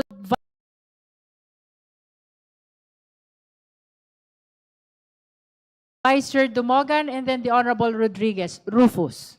Thank you, Madam Chair. What is important to me is notice had been sent to respondent in her counsel. And there is conclusive proof of receipt. Hence, this committee has complied with the element of due process. Unfortunate, that has already been said, she does not recognize the proceedings in this committee. The most important, you were duly notified of today's proceedings, but did not appear. Thank you, Madam Chair.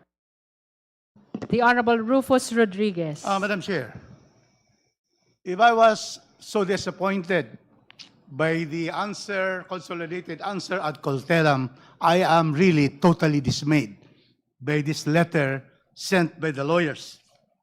We have here 6 lawyers who has submitted a letter to the Honorable Chairperson, Jervil Luistro, that we have no jurisdiction to conduct this hearing, which they term as mini-trial. Madam Chair, in the first page of the letter, March 24, 2026, it says, the Constitution vests the authority and power to conduct trial solely in the Senate. Clearly, what applies here is the constitutional provision that in the impeachment proceedings, we will have a hearing. It is not a trial. That is very much clear under our Constitution. They are citing here Section 3.8, Article 11 of the Constitution, the state shall have the sole power to try and decide all cases of impeachment. That is right. But we are governed not on the hearing by the Senate, but we are governed by the proceedings on impeaching to find out probable cause. Then, Madam Chair, in this letter, the second page, it says, the same, Article 3.2.11, the same does not give the committee any power or jurisdiction. Can you imagine that? How can they be able to support this allegation that the committee has no power or jurisdiction to conduct any form of trial, mini or full-blown, because precisely we are not having a trial here on the merits, but only, Madam Chair, on a hearing to determine probable cause. And then it also says that it is basic that all rules must not contravene. We are not. The committee is not contravening the Constitution nor our rules or any law for that matter. And then finally it says, Madam Chair, that on the ground they're saying that we have no authority and jurisdiction on the ground that the committee and or the HOR as well as any of its members lack jurisdiction to conduct any form of trial or exercise of its incidents.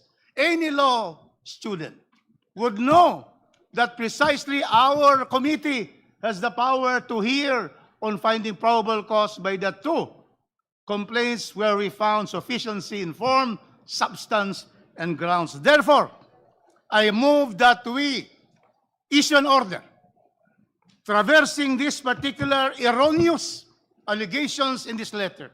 Erroneous because they are the ones contravening the Constitution.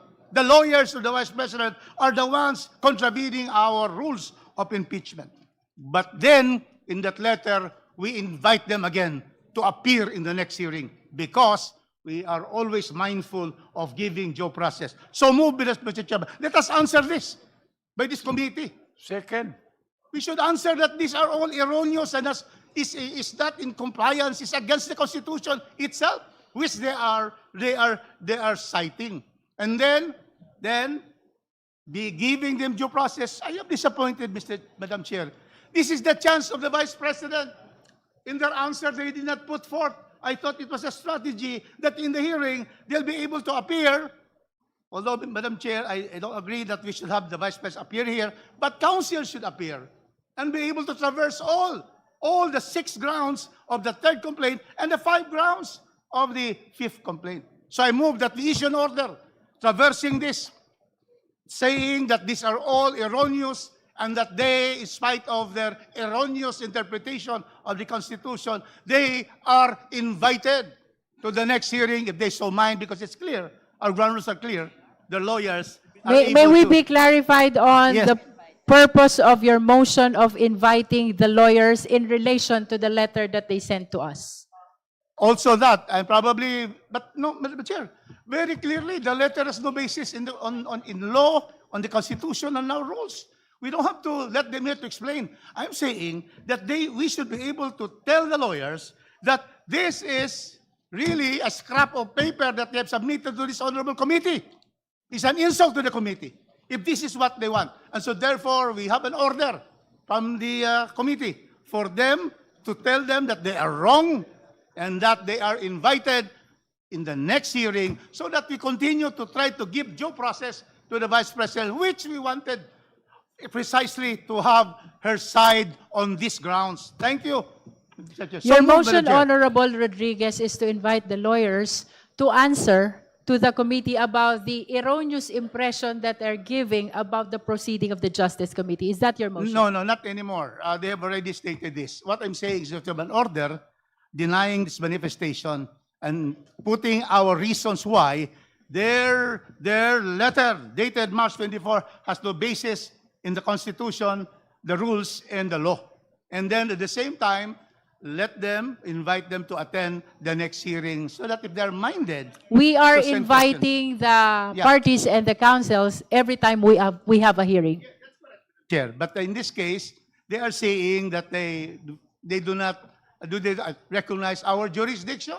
And so we're telling them that please come and recognize it because your premises here is totally unfounded and baseless. Thank you. Right. So there is a motion to issue Madam an Chair. order Madam Chair. or an answer to the letter belying all the erroneous allegations contained in the letter of Fortuna Vasa. Do I hear a second? Madam Chair, Madam Chair, amendment. it is not, we do not answer. We order.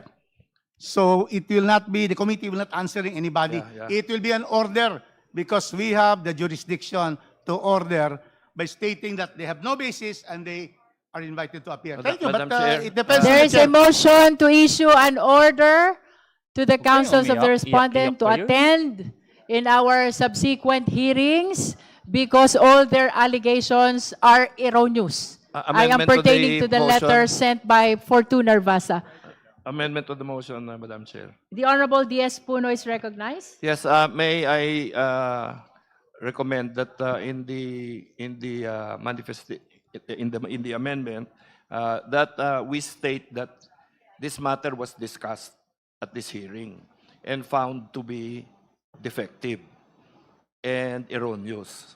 So I think that those statements of Representative Rodriguez should be included in the order, and then the invitation. But I think we should make it clear that it was discussed, just so that it's not made to seem later on that it was dismissed without due deliberation here. Madam Chair, may I? Is just, this in relation also to the motion? The Honorable Zia Alonto Adjong. Before we act on the motion, Madam Chair, just for the public consumption, because our kababayans are watching us right now, the order as proposed by Congressman Rufus Rodriguez should not be taken as something for this committee to treat the lawyers with an equal footing, because the legitimacy of this process does not rely on the acceptance or recognition of these lawyers, or anyone for that matter.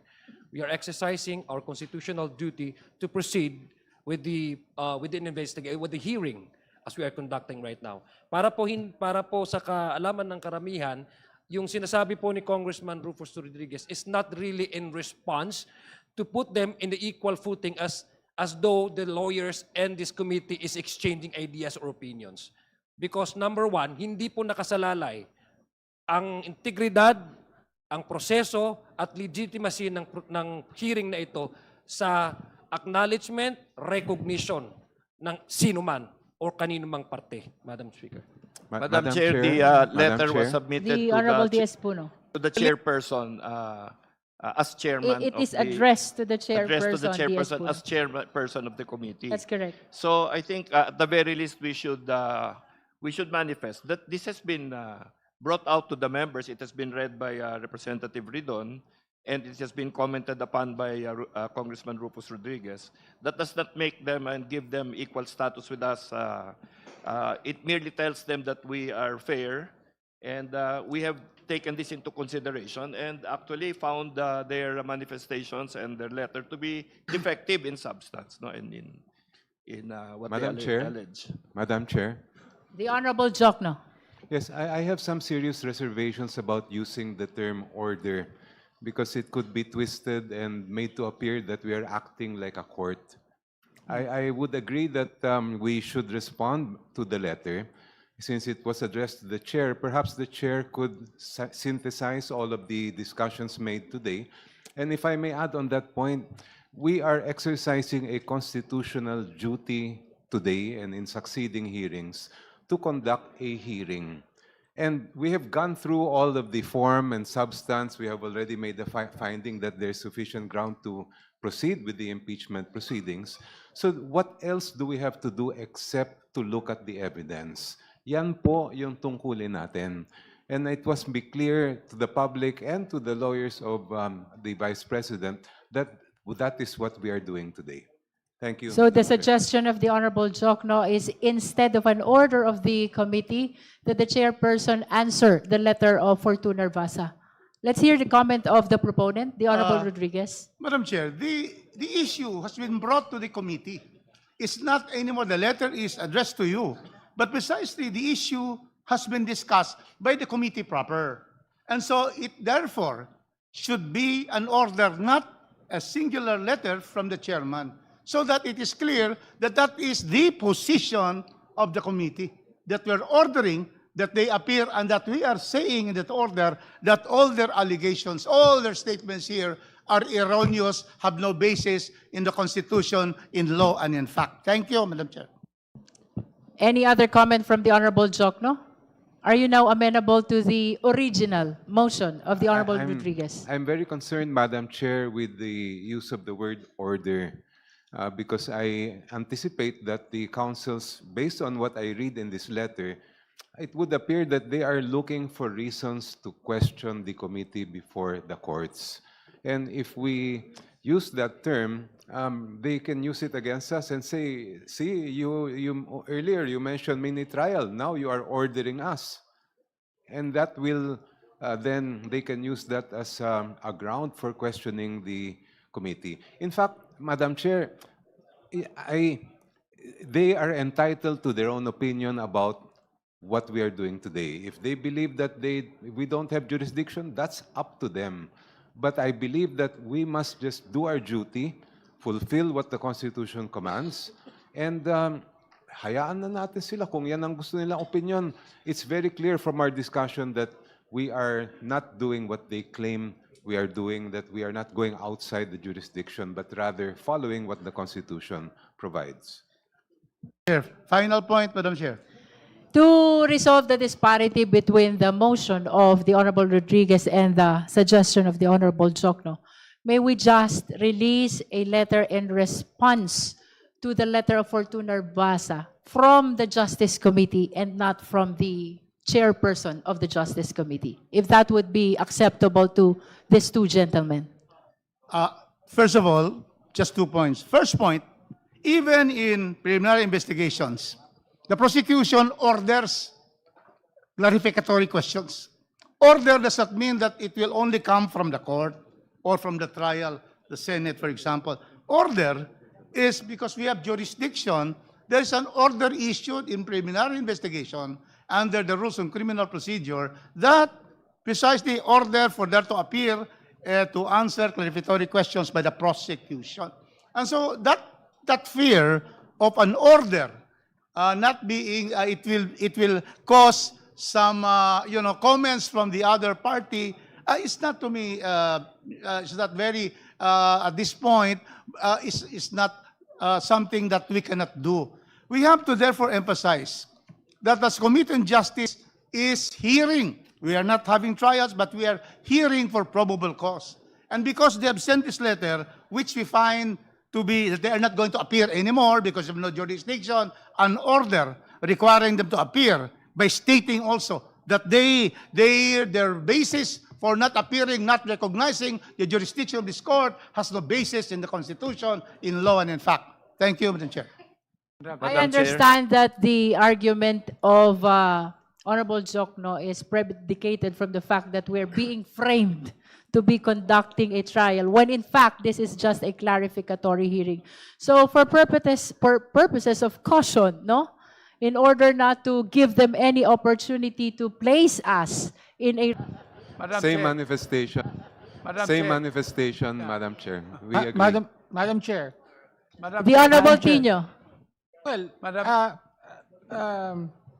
sumasang-ayon po ako sa naging resolusyon dun sa And that is the letter of the Justice Committee. Oo, particular dun sa hindi nagagamitin Responding ng... point by point the erroneous allegations in the letter for Fortuna Vasa. Opo, na hindi nagagamitin yung salitang order, magpapadala ng sulat. Pero malinaw din po sa rules para lang i-put also on the record that the committee, according to the rules of procedure, that the committee shall have the power to issue compulsory processes for the attendance of witnesses and the production of documents and other related evidence. So just for the record, meron pa rin namang kapangyarihan That is correct. na mag-issue ng mga order, compulsory orders, is correct. ang committee ito. Yun lang po, Just Madam because Chair. this is a formal proceeding, may I solicit the necessary motion pertaining to the answer Chair. which the committee will release in response to the Fortuna Vasa letter. Madam Chair. Madam Chair.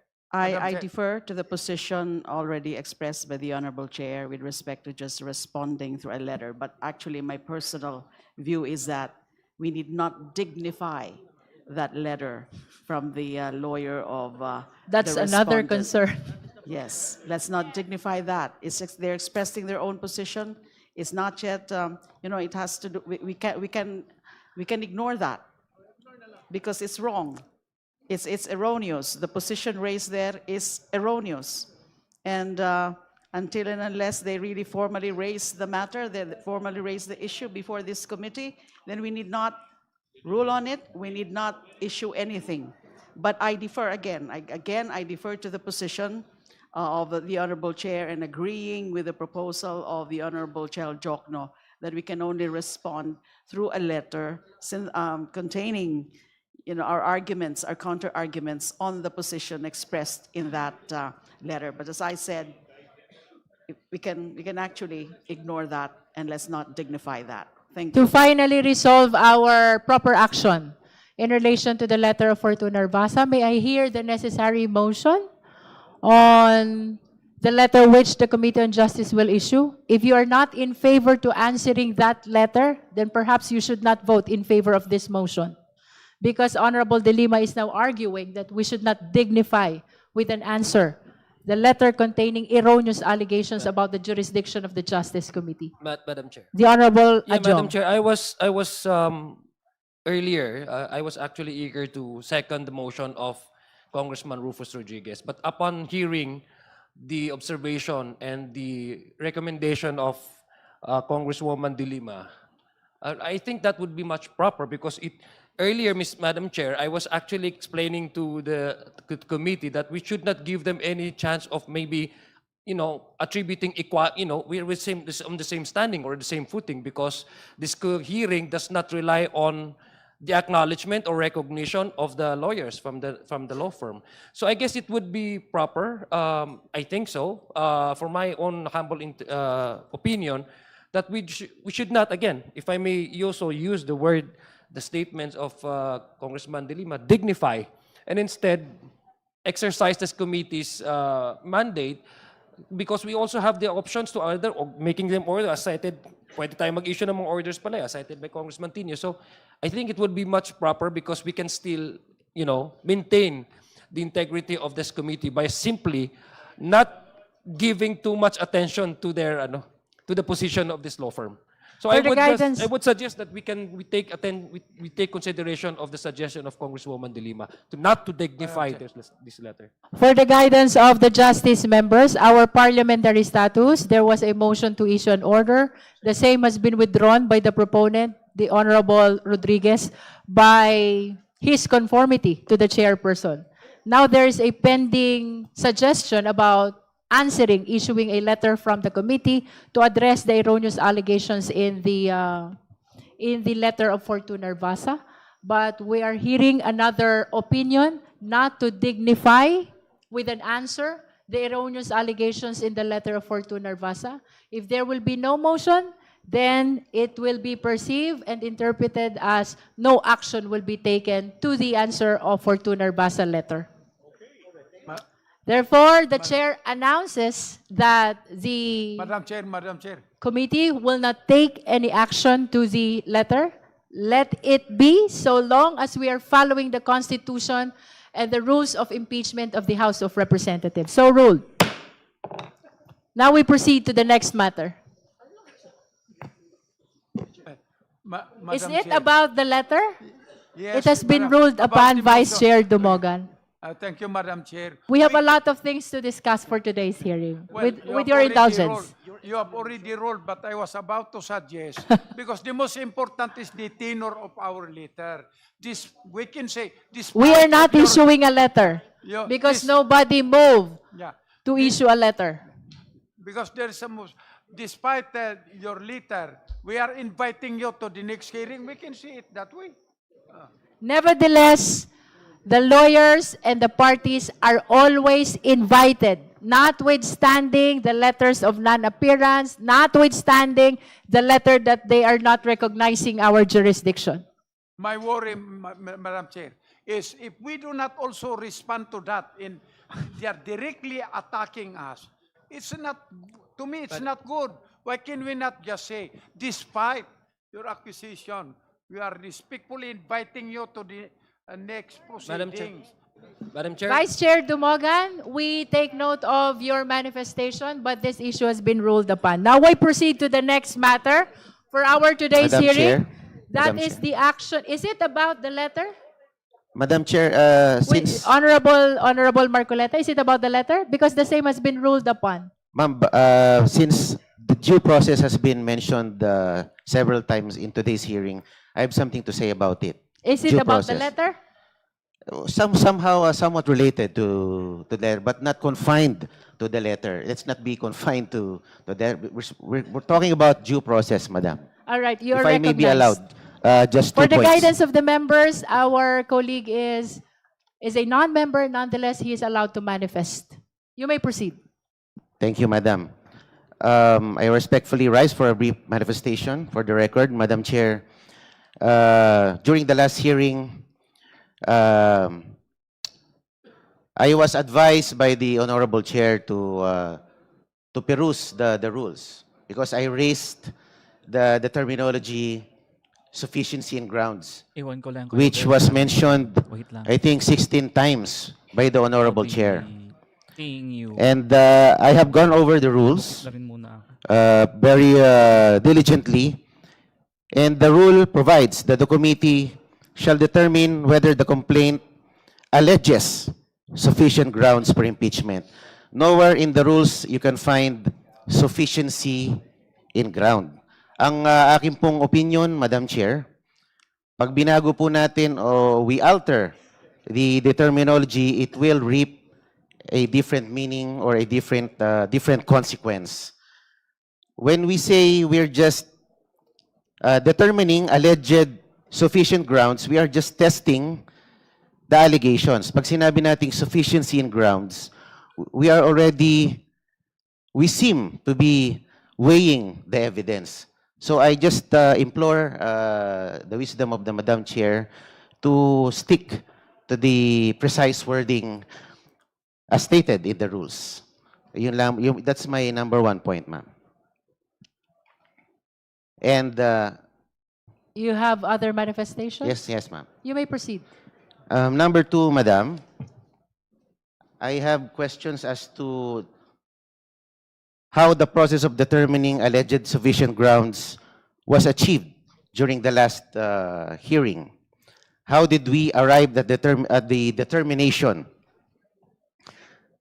Because as far as I can recall, the Honorable Rufus Rodriguez suggested that we deliberate on the grounds, ground by ground.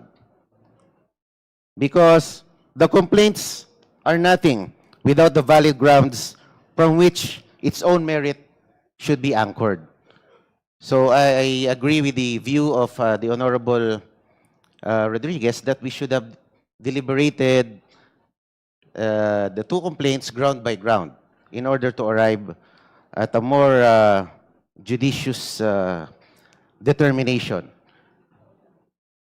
And ang narinig ko lang po during the last hearing are perfunctory recital of allegations by the endorsers. So it would appear that this was just a peremptory declaration of sufficient grounds. and nothing more. Yun lang po. Ang aking pong pakiwari, we should be not abbreviating due process because the ruling on Duterte versus House of Representatives stated that due process and the constitutional limitations should always be present at every stage of the impeachment process. That's all, Madam Chair.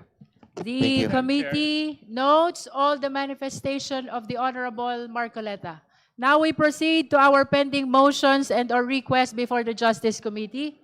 The Honorable Joel Chua is recognized. Thank you, Madam Chair. Madam Chair, the committee has received a letter dated March 5, 2026 on even date from Honorable Chel Jokno, where he moved that subpoena duces tecum be issued for the following. Number 1, duly certified copies of all the records of the NBI's investigation into the threats made by Vice President Sara Duterte against President Ferdinand Bongbong Romualdez Marcos Jr., First Lady Luis Lisa Cacho Araneta Marcos, former Speaker of the House Ferdinand Martin Gomez Romualdez Sr., and certified true copies of all documents and photographs gathered in the course of the above-mentioned investigation. And number 2, duly certified true copies of the Statement of Assets and Liabilities and Net Worth of Vice President Sara Zimmerman Duterte for the years 2022 to 2025 inclusive, 2007 to 2013 inclusive, and 2016 to 2022 inclusive. Madam Chair, considering that the requested documents are relevant and material to the impeachment proceeding, I so move that subpoena duces tecum be issued pursuant to the letter dated March 5, 2026. So move, Madam Chair.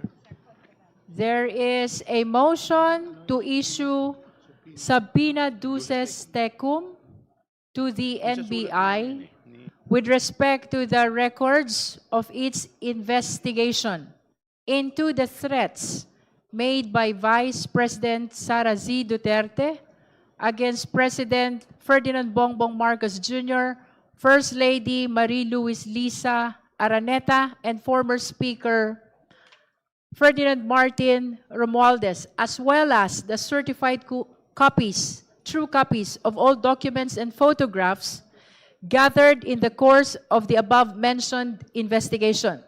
Similar motion is made with respect to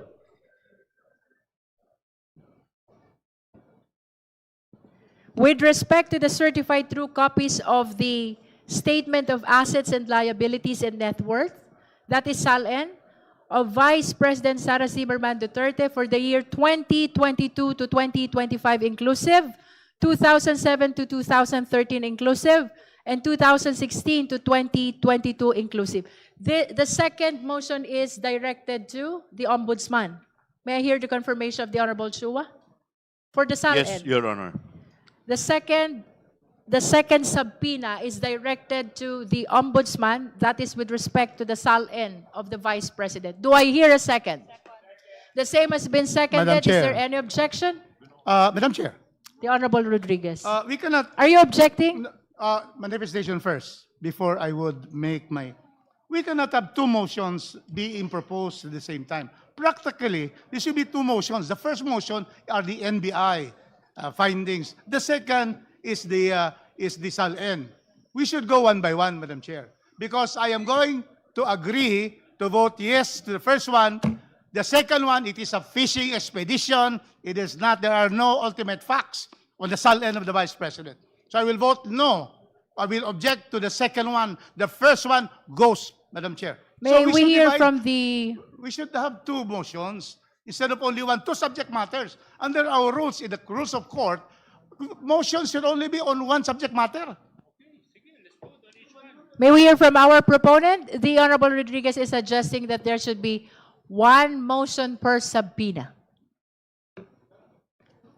Yes, I move that we vote Would you like on, to amend your yes, motion? I will amend my motion with respect to the, I move that we issue subpoena duces tecum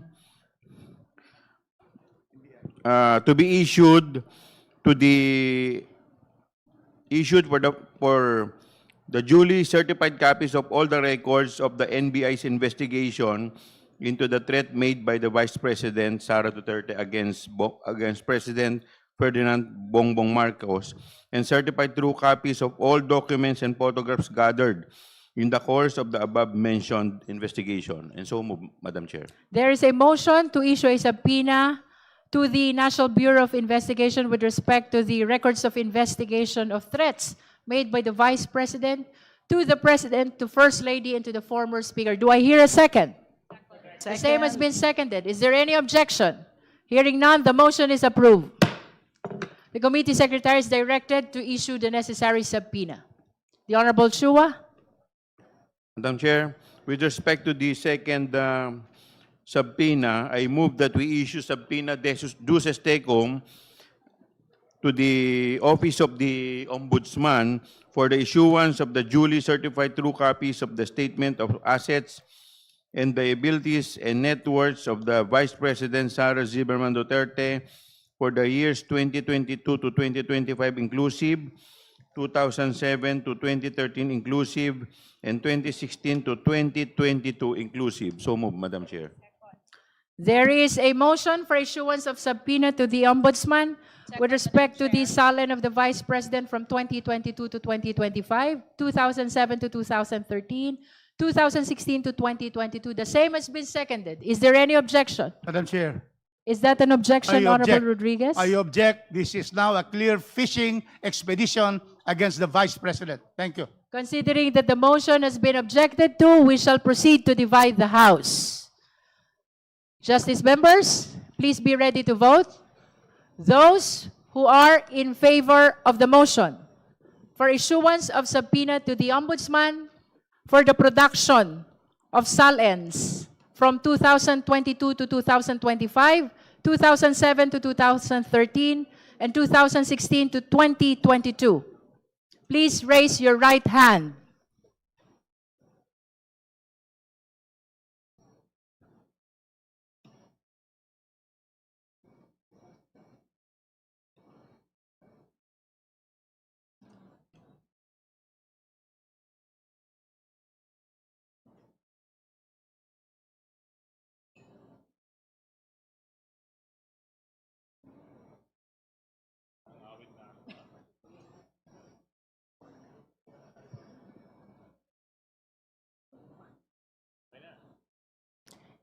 You may now put down your hands. Those who are not in favor of the motion, please raise your right hand.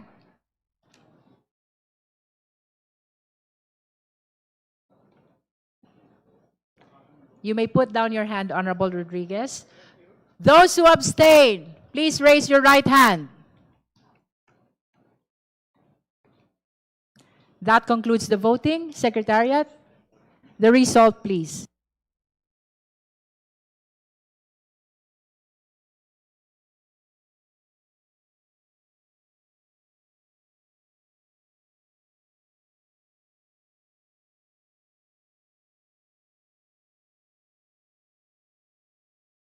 With 34 votes in the affirmative, 1 vote in the negative, and 0 abstention, the motion is granted.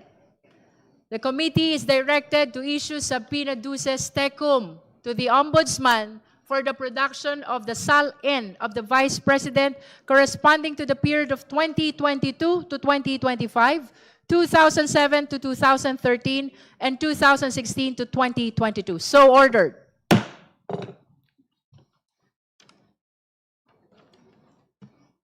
The committee is likewise in receipt of the manifestation from the Honorable Congresswoman Laila De Lima. May we hear from the Honorable De Lima.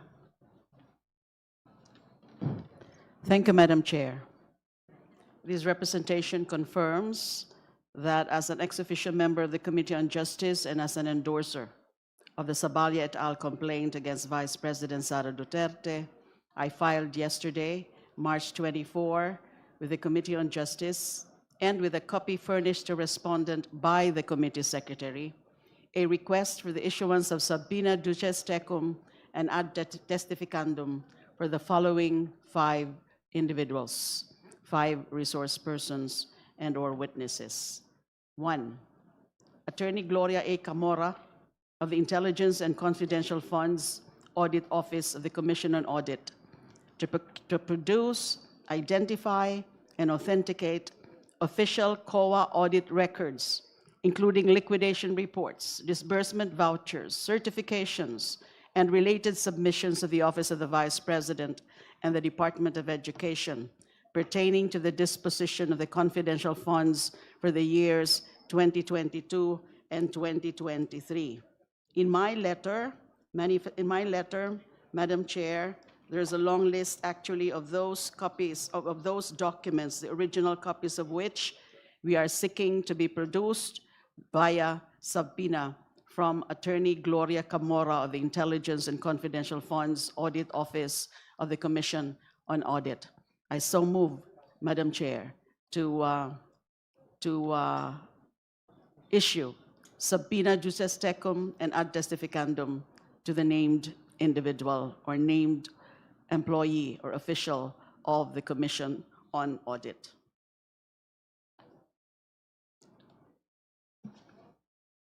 There is a motion for the issuance of subpoena to Attorney Gloria A. Camora. You mentioned the Honorable De Lima, officials from COA. Other than Attorney Gloria Camora. Other than Attorney Camora, are there any other officials you would Just like to be Attorney subpoenaed? Gloria Camora for the moment.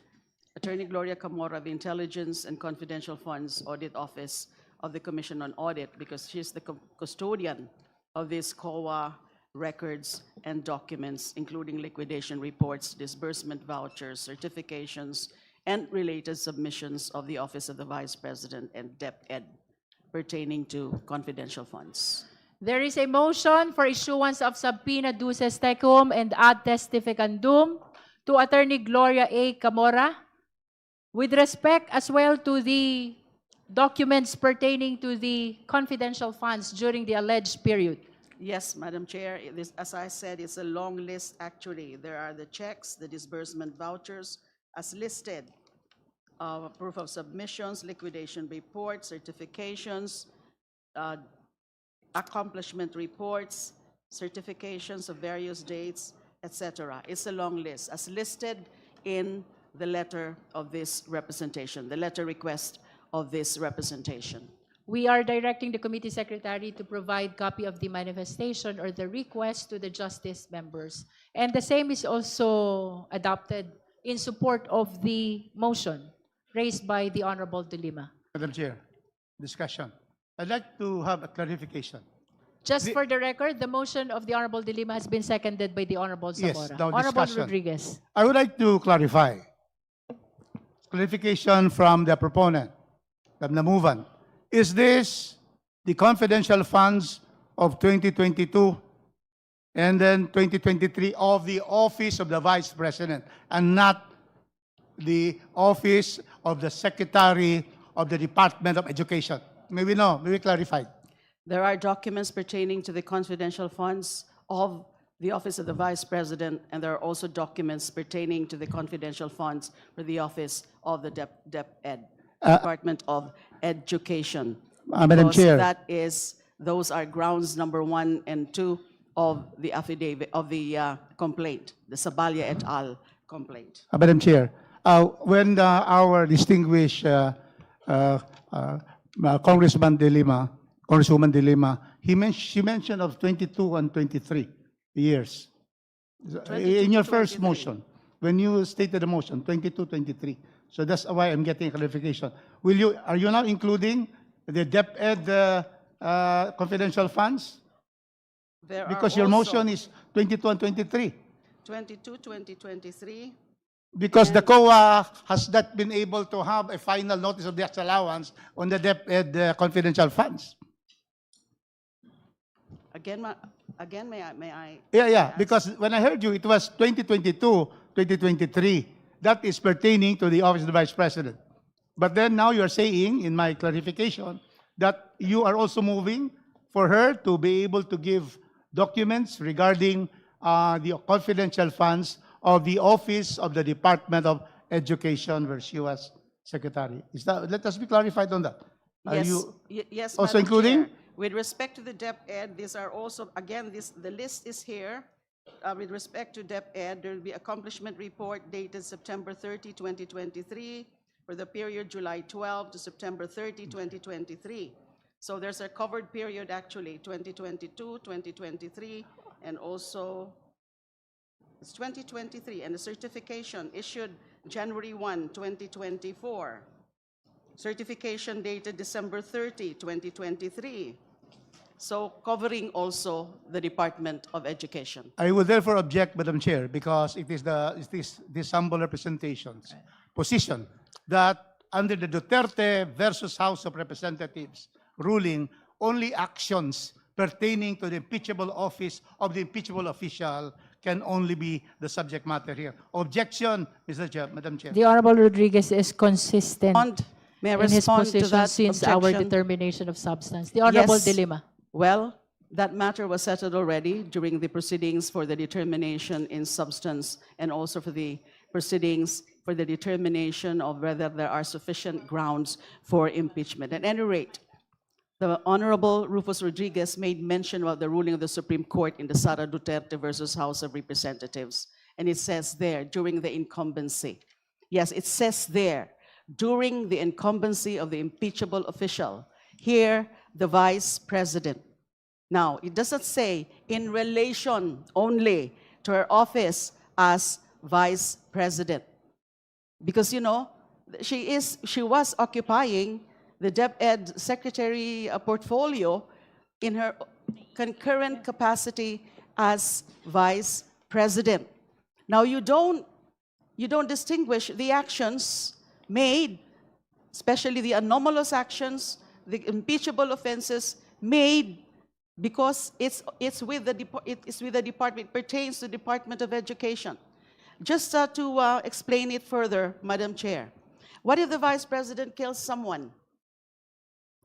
It doesn't say it's in relation to or as Vice President and as DepEd Secretary, but that crime happens during her incumbency as Vice President.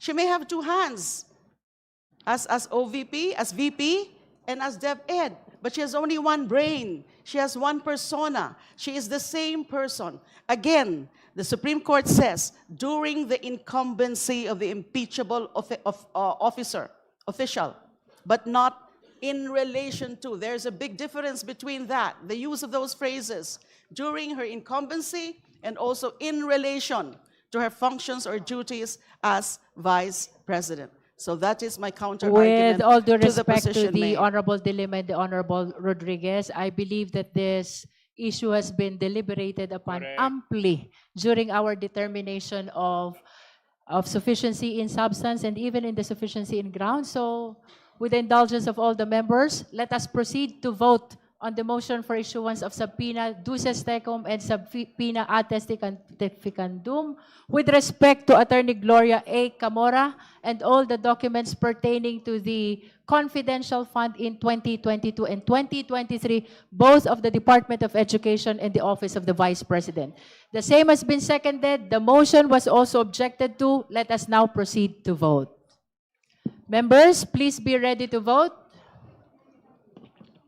Those who are in favor of the motion, please raise your right hand.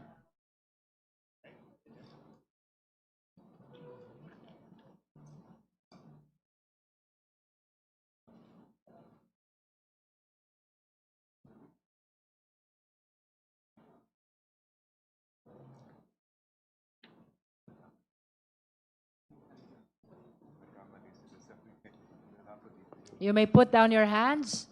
Those who are not in favor of the motion, please raise your right hand. You may put down your hand, Honorable Rodriguez. Those who abstain, please raise your right hand. That concludes the voting. Committee Secretariat, result please.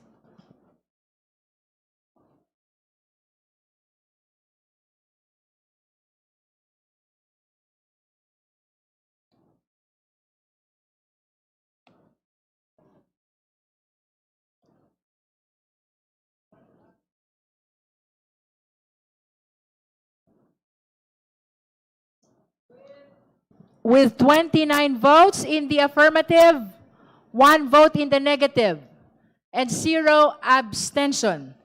The motion is granted. The committee is directed to issue the necessary subpoena, duces tecum, and subpoena ad testificandum to Attorney Gloria A. Camora, and with respect as well to the production of pertinent documents on confidential fund of both the DepEd and the Office of the Vice President in 2022 and 2023. So ruled. Honorable De Lima. My second motion is to issue subpoena duces tecum and ad testificandum to Mr. Ramil Lagunoy Madriaga to produce, identify, and authenticate his affidavit dated November 29, 2025, which is Annex A of the complaint in the Sabalya et al. Complaint, and any other documentary or object evidence in his possession, and to testify thereon.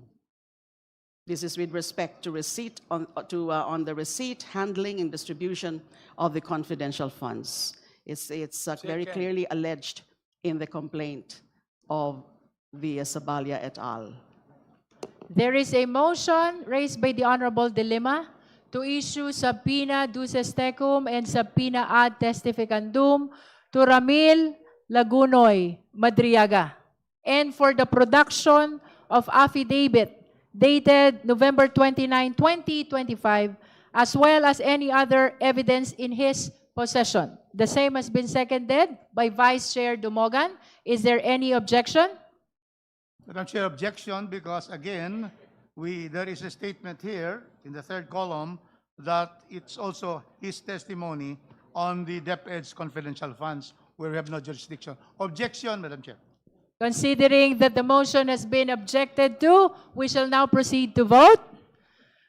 Committee on Justice members, please be ready to vote. This is on the motion for the issuance of subpoena duces tecum and subpoena ad testificandum to Ramil Madriaga, as well as for the production of his affidavit and any other evidence in his possession. Those who are in favor of the motion, please raise your right hand.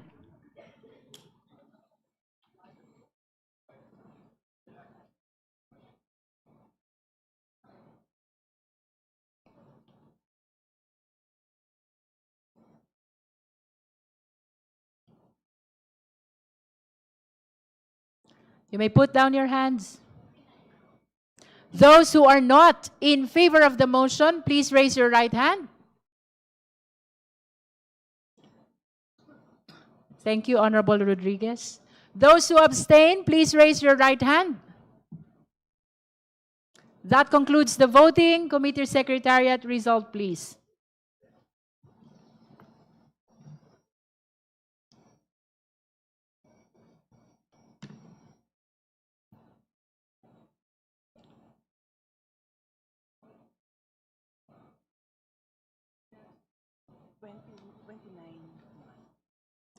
With 29 votes in the affirmative, 1 vote in the negative, and 0 abstention, the motion is hereby granted.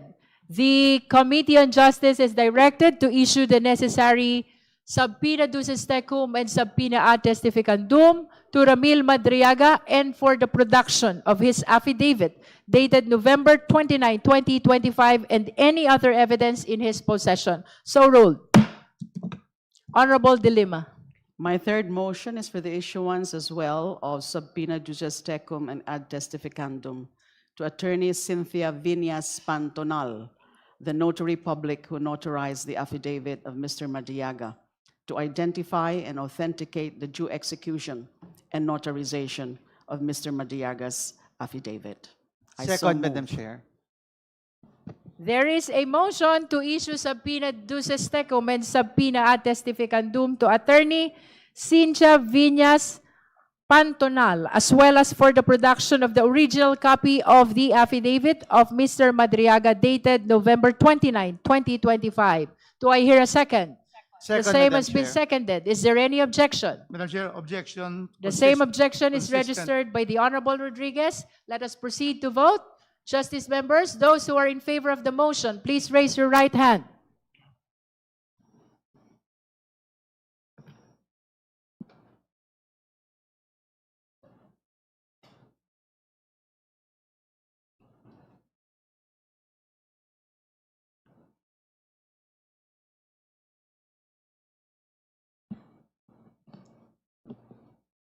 You may put down your hands. Those who are not in favor of the motion, please raise your right hand. You may put down your hand, Honorable Rodriguez. Those who abstain, please raise your right hand.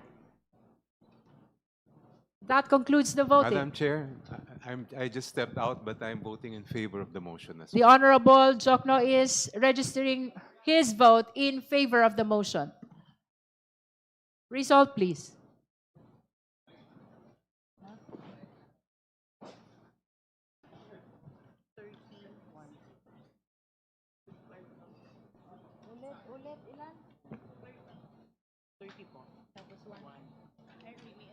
With 30 votes in the affirmative, 1 vote in the negative, and 0 abstention, the motion is granted.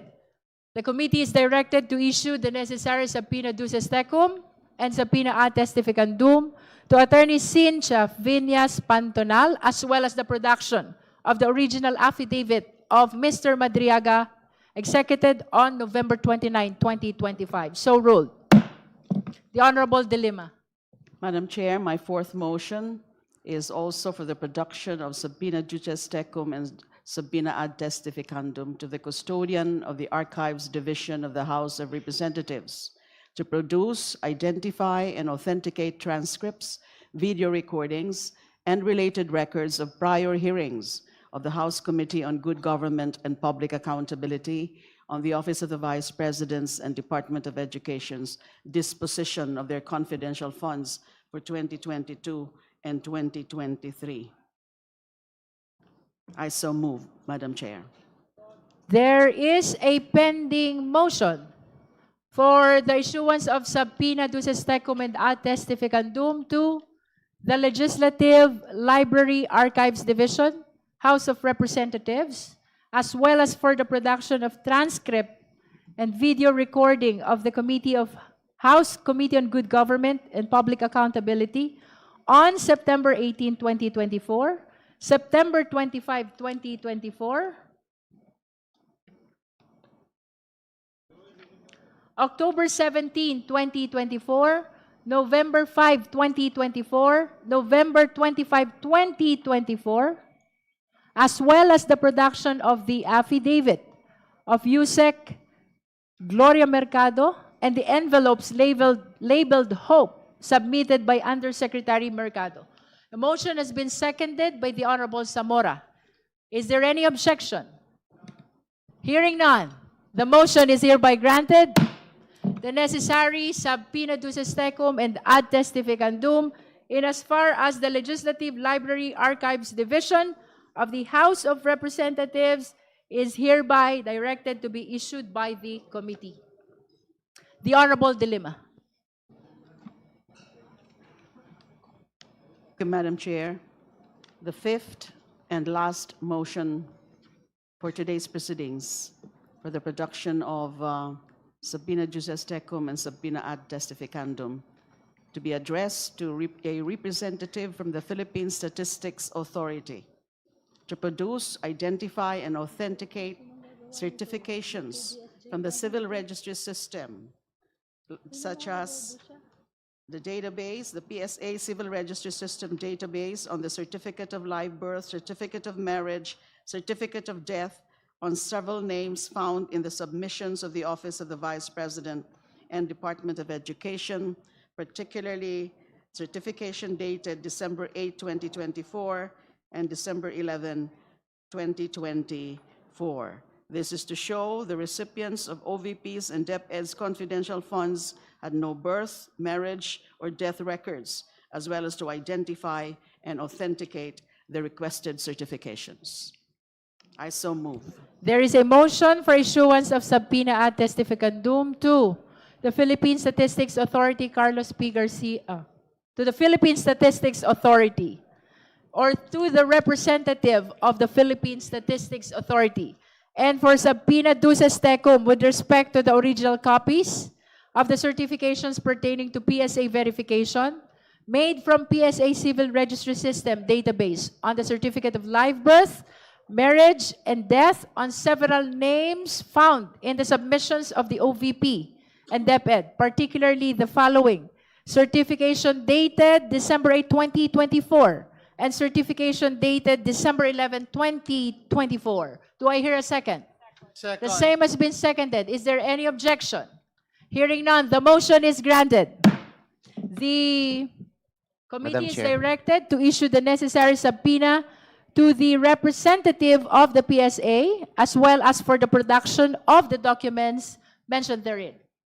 Madam Chair, just a manifestation. The Honorable Marcoleta is recognized. Thank you, Madam Chair. I recall during the previous hearings, maybe 2 or 3 past hearings ago, I raised the issue of procedural due process when I said that ginanap ng Kongreso ang trabaho na di dapat nila ginagawa dahil ito ay trabaho ng COA. And I was referring to the past hearings made by the Quadcom, or if I'm not mistaken, the Committee on Good Governance. And the chair remarked that wala pong kinalaman ang mga past hearings ngayong hearing ng impeachment ni BP Sara. Pero ngayon po ay tila ginagamit natin at humihingi tayo ng dokumento mula sa mga hearings na yon. So ako po ay nagugulumihanan. Kala ko po ba walang kinalaman ang mga past hearings ng Quadcom o ng Committee on Good Government, pero tayo po ay nagbabalik tanaw at kukuha ng mga dokumento mula sa archives ng hearing na yon. May I be clarified, Madam Chair? This impeachment proceeding pertains to the fitness to hold public office of our Vice President Sara Zimmerman C. Duterte. That is the reason why manifestations pertaining to the past inquiry of Quadcom and even of the Committee on Good Government was discouraged by the chairperson. Nevertheless, all the manifestations of the Honorable Marcoleta are duly noted by the Committee on Justice. Now we proceed. We have discussed already all the pending matters before the committee, and the chair wishes to reiterate the previously announced schedules for our subsequent hearings. That includes April 14. After this announcement, April 14, April 22, and April 29. Madam Chair. The Honorable Tino first, and then the Honorable D.S. Conghon. Madam Chair, may I make an additional motion for the issuance of a subpoena?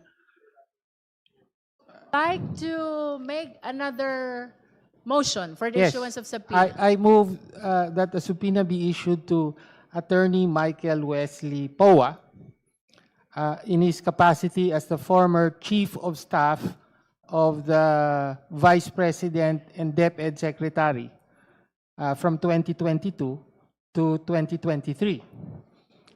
In such capacity, he has very material and relevant information on how the confidential funds in the DepEd were used, and in particular, he had a direct role in the preparation of the accomplishment reports relating to the use of the DepEd's confidential funds, some of which these accomplishment reports have been the subject of the request for subpoena that this committee has approved. May So we I hear so from move, our Madam Chair. endorser? Would you like to comment to the motion of the Honorable Tino? He wishes for the issuance of subpoena ad testificandum to Attorney Michael Poa, considering that during that time, he was assuming the position of Chief of Staff of the DepEd Secretary. COS Yes. of DepEd. Undersecretary, with the rank of Undersecretary. Honorable De Lima. My motion was pertained only to the custodian of those COA audit records, including liquidation reports, disbursement vouchers, certifications, and related submissions from the custodian, the official custodian of the Intelligence and Confidential Funds Audit Office of the Commission on Audit. I won't have any strong objection to that request, since it's related to this item. All right, The so subject matter of the first motion that I put forth, which was approved by the body. so the Thank you. chair will now act on the motion. The Madam committee Chair. will now act on the motion. Is that an objection to the motion of the Definitely. Honorable Tino? I object. Are there documents that the Chief of Staff, Attorney Poa, has signed that he would be a witness to identify? May I ask the proponent?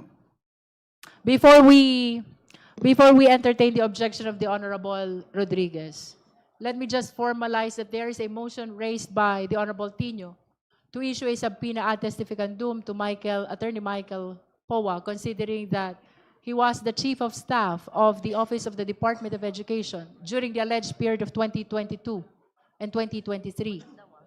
Do I hear a second? Second. The same has been seconded by the Honorable D.S. Konghon. Now let's hear the objection of the Honorable Rodriguez. Madam Chair, I could not find nexus borne by evidence or ultimate facts that would now make the Chief of Staff and lawyer of the Vice President to be subpoenaed. In fact, he has entered this appearance as counsel. So I would like to know whether there are documents which he certified or he signed that would make him be able to be invited to be given subpoena to appear in this committee.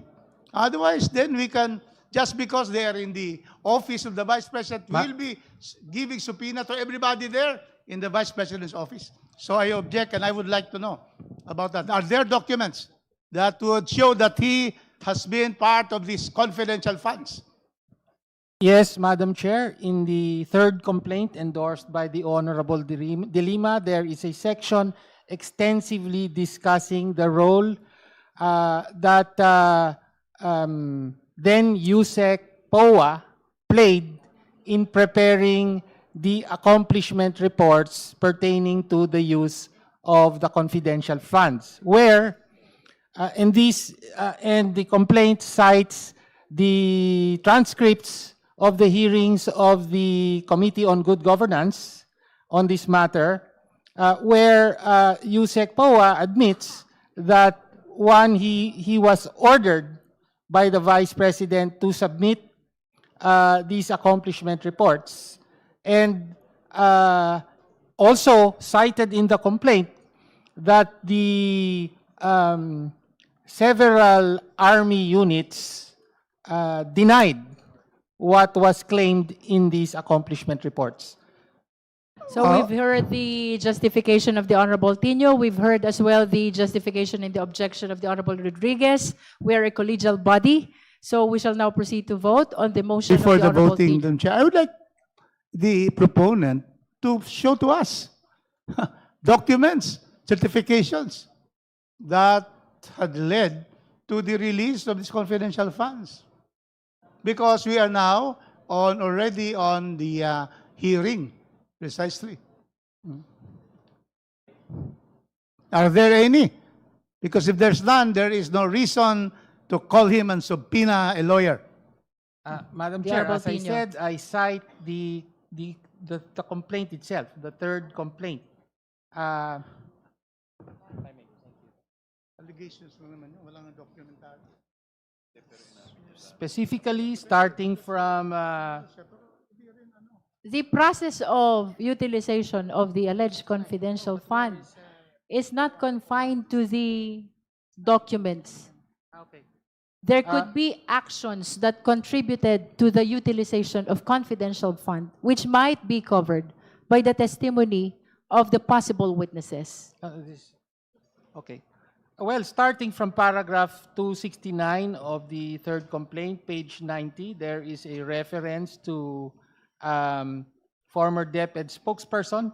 He was spokesperson as well as chief of staff, Michael Poa, testifying that he received envelopes directly from Vice President Sara herself. So this has to do with the allegation on bribery. And further, and there are other sections as well pertaining to the use of the confidential funds, Madam Chair. If Congressman Rodriguez would want, we can provide, given enough time, Madam Chair. Madam Chair, we are now voting, so we should be able to get it if there is. The fact that he's chief of staff and counsel will not, implicate him to be able to have that if there is no document. So I would object to that, Madam Chair. With the indulgence of these two gentlemen, as to whether or not there's relevance in the presentation of Attorney Michael Coa, will be a question that rests on the judgment of the justice members. We shall now proceed to vote. Those who are in favor of the motion for issuance of subpoena ad testificandum to Attorney Michael Poa, please raise your right hand.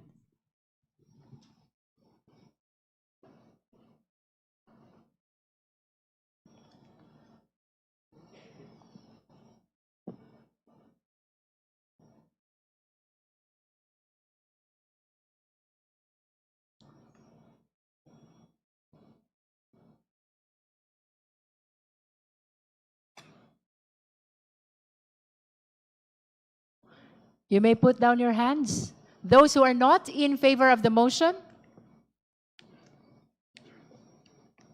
Thank you, Honorable Rodriguez. 2, 3.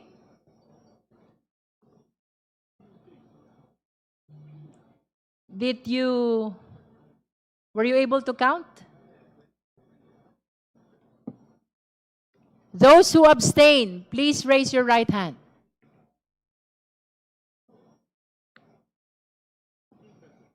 That concludes the voting. We shall announce the result.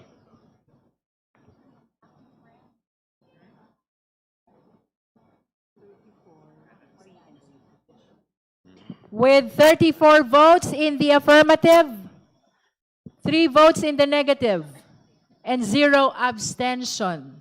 The motion is granted. The committee is directed to issue the necessary subpoena ad testificandum to Attorney Michael Poa. So ruled. Madam Chair. The Honorable Jokno. There's still one more pending incident, I believe, that pertains to the petition that this representation filed with the House, which was referred last Wednesday to the committee. This is a petition under Section 8 of the Rules on Impeachment, which provides that the House may, upon proper petition, provide adequate protection to a complainant or witness if it is shown that the personal safety of the witness is in jeopardy because of participating in the impeachment proceeding. I will no longer reiterate what is contained in my petition, Madam Chair, but if I may just add a few points that I believe are important for the consideration of the committee. Una-una po, para sa kaalaman ng taong bayan, hiniling natin ang proteksyon para kay Ramil Madriaga para makapunta siya rito at magbigay ng kanyang testimonya under oath sa harap ng committee ito. Standard po ito sa sinumang saksi, pero mas mahalaga ito dahil may mga direktang ulat na galing mismo kay Ginoong Madriaga na may panganib sa kanyang buhay. In his own sinumpaang salaysay, sinabi niya, and I quote, "Araw-araw na rin nagsasabi sa akin, delikado na talaga ang buhay mo, seryoso. Ingat Ram, balita ko mataas-taas ang reward money sa iyo. Secure mo ang family mo at iba pa." Sa loob ko ay nakakaramdam ako ng sobrang takot. Ang takot na yon ay hindi lang sa sarili ko, kundi pati sa aking pamilya. Napaparanoid na rin po ako kasi posible rin itong mangyari na lasunin ako. Halos hindi na ako mapakali kuminsan at hindi ko maiwasan magduda na rin sa mga fellow PDLs at kahit po mismo sa mga jail officers dahil sa pagsiwalat ko ng issue kay VP Sara Duterte. Madam Chair, these threats have already escalated. According to his affidavit, on March 3, 2026, a detainee with a pending homicide case attempted to forcibly drag Mr. Madriaga into a confined bodega area within the jail. According to Mr. Madriaga, and I quote, "Ayon sa mga naririnig ko sa loob ng kulungan, ang bodegang ito ay sinasabing pinagawa ni dating Congressman Arnie Teves. Isa sa mga impormasyon na nakuha ko ay si Kong Arnie Teves ang gusto magpatumba sa akin," end quotation. Kinumpirma naman po ni DILG Secretary John Vic Remulla na binisita ni Vice Presidente si dating Congressman Teves sa kulungan noong October 19, 2025. Base ito sa ulat ng Inquirer na mismo ang Vice President ang nag-attach sa kanyang perjury complaint laban kay Ginoong Madriaga. Ito ay matatagpuan mismo sa Annex V sa complaint affidavit na minarkahang Annex 5 sa Consolidated Verified Answer ad cautelam ni Vice President Sara Duterte. Just to be clear, this is not intended to accuse anyone. I'm merely raising a concern in our quest to find the truth. If we allow a witness to be intimidated, hurt, or God forbid, killed, then we fail in our constitutional mandate. In terms of what kind of adequate protection I believe would be necessary, I believe that would entail three things, Madam Chair. Number one, that the security for the witness be beefed up, particularly by the National Bureau of Investigation. Second, that his attendance when he is required to appear here be done in a secure manner, that there is sufficient security for his transport here, and also while he is here to testify, that he be put in a secure place. Thank you, Madam Chair.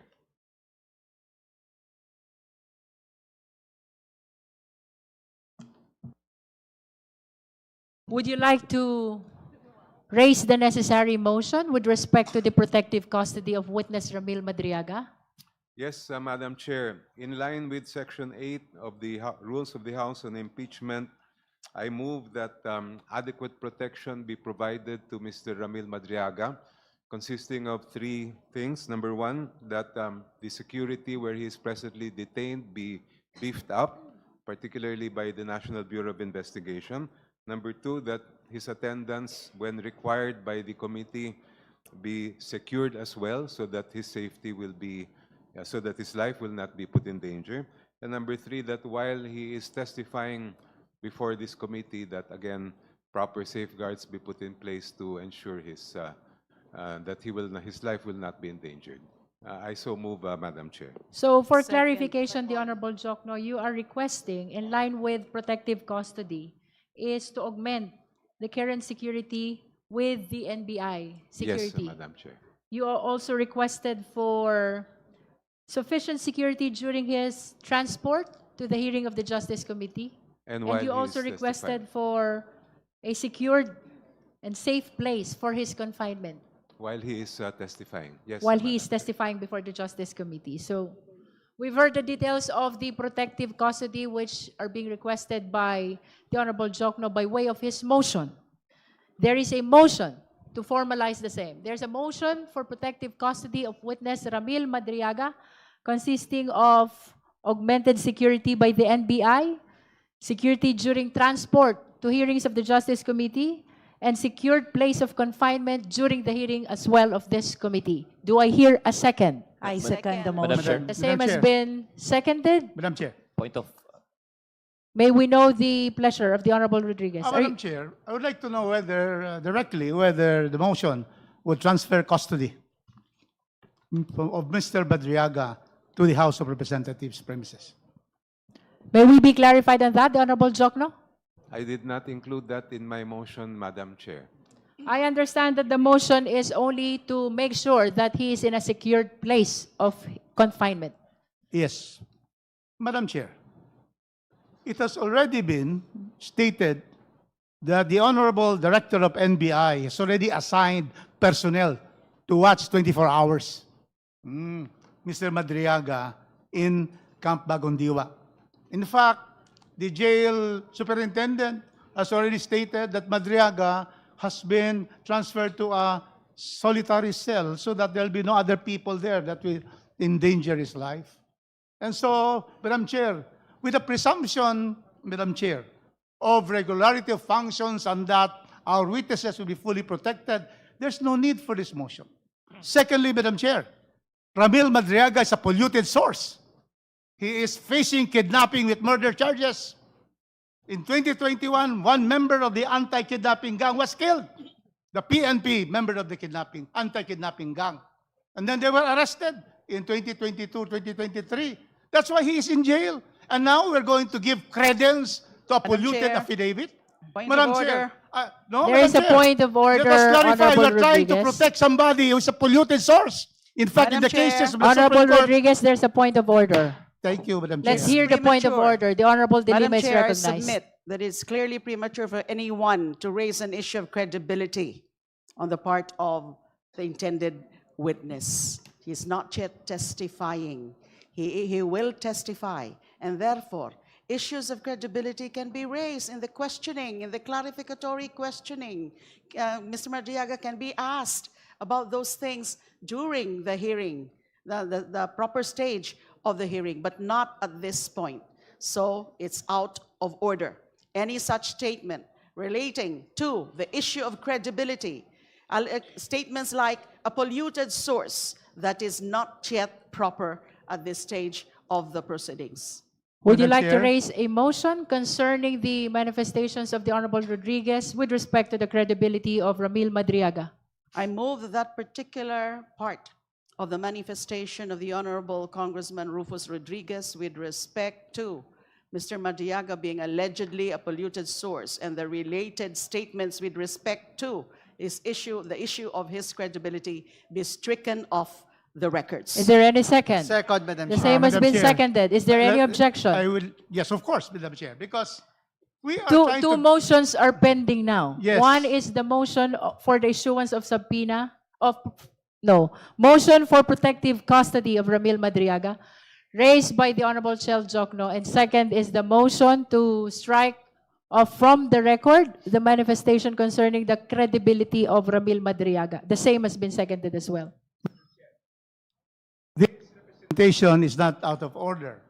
We are discussing about giving a bundle of rights, 3. All of this to be able to give that advantage, that perceived, safety issues which are not. That's why me stating that to give this bundle of rights, to give this protection, to all of this custody and so forth in a safe place, should not be given to a polluted source. That is the point that I have. And therefore, it is not out of order. We are discussing, we are objecting to this particular motion. And that is the reason why, these are the reasons why I say that we have to know this person whom we are giving all of these extra advantages and extra attention and care which he does not deserve. Madam Chair, The Honorable De Lima. Mr. Madriaga is listed as one of the witnesses for the complainants. And that's why I asked for the issuance of subpoena juris tecum. And it's very clear under Section 8 of the Rules of Procedure in Impeachment Proceedings, protection to complainants or witnesses. The House may, upon proper petition, provide adequate protection to a complainant or witness if it is shown that the personal safety of the complainant or witness is in jeopardy because of participating in the impeachment proceedings. And we have heard the manifestation and the explanation of the Honorable Chel Jokno about the the alleged threat to his safety. And therefore, it is very much in order that we tackle the issue of grant of protection in the mode that was described and asked or sought for by Congressman Chel Jokno, and the motion has been duly seconded. Thank you. We've heard amply the argument of both the Honorable Rodriguez and the Honorable De Lima. For the guidance of the Justice members, our parliamentary status is there's a pending motion by Congressman Chel Jokno for protective custody of witness Ramil Madriaga. The same has been seconded. The same is objected to by the Honorable Rodriguez. There's likewise a pending motion by the Honorable Laila de Lima to strike out from the record the manifestation of the Honorable Rodriguez pertaining to the credibility of witness Ramil Madriaga. The same has been seconded as well, and the same was objected to as well by the Honorable Rodriguez. We shall now proceed to divide the House, starting with the first motion. That is the motion of the Honorable Chel Jokno. Again, for the guidance of the members, the motion is for the protective custody of Ramil Madriaga. Those who are in favor of the motion, please raise your Madam right Chair, hand. may I just clarify? Yes, please. That my motion requests, I'm moving specifically for three things. Number Yes. one, that we make sure that there is additional security provided to Mr. Madriaga You said from the NBI. in his present place of detention by the NBI. Second, that both in the transport when he is required to come here to testify and while he is testifying, again, that adequate security be provided to him. All right? So those who are in favor of the motion for protective custody of witness Ramil Madriaga, please raise your right hand.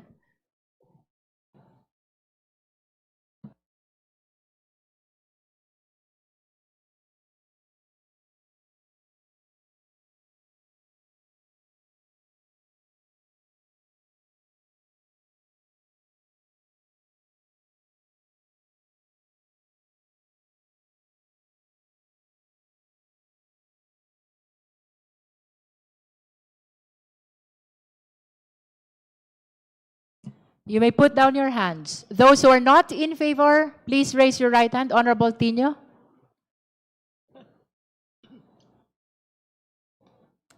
Thank you, Honorable Rodriguez. Those who abstain, please raise your right hand. That concludes the voting. We shall announce the result.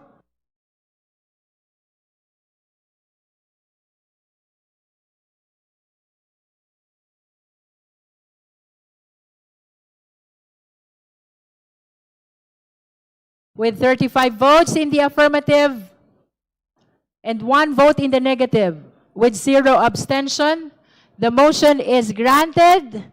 The Secretariat is requested to closely coordinate with the Office of the Sergeant at Arms and/or Legislative Security Bureau for the protection of Ramil Madriaga.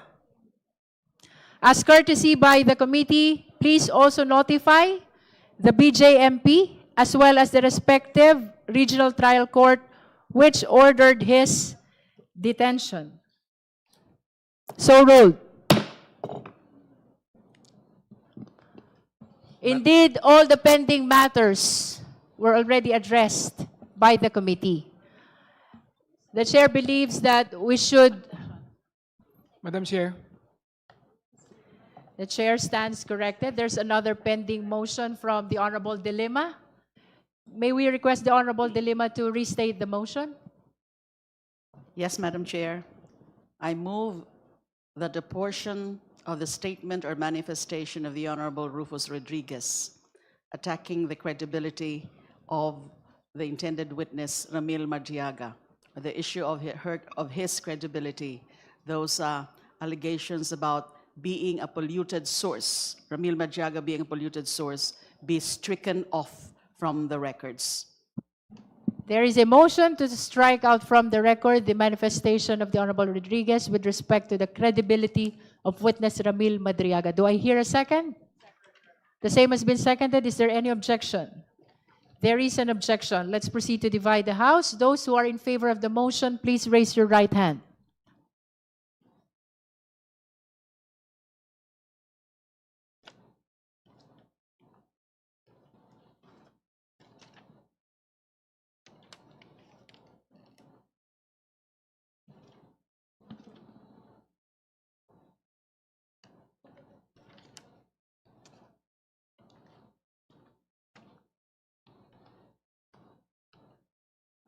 You may put down your hands. Those who are not in favor, Please raise your right hand.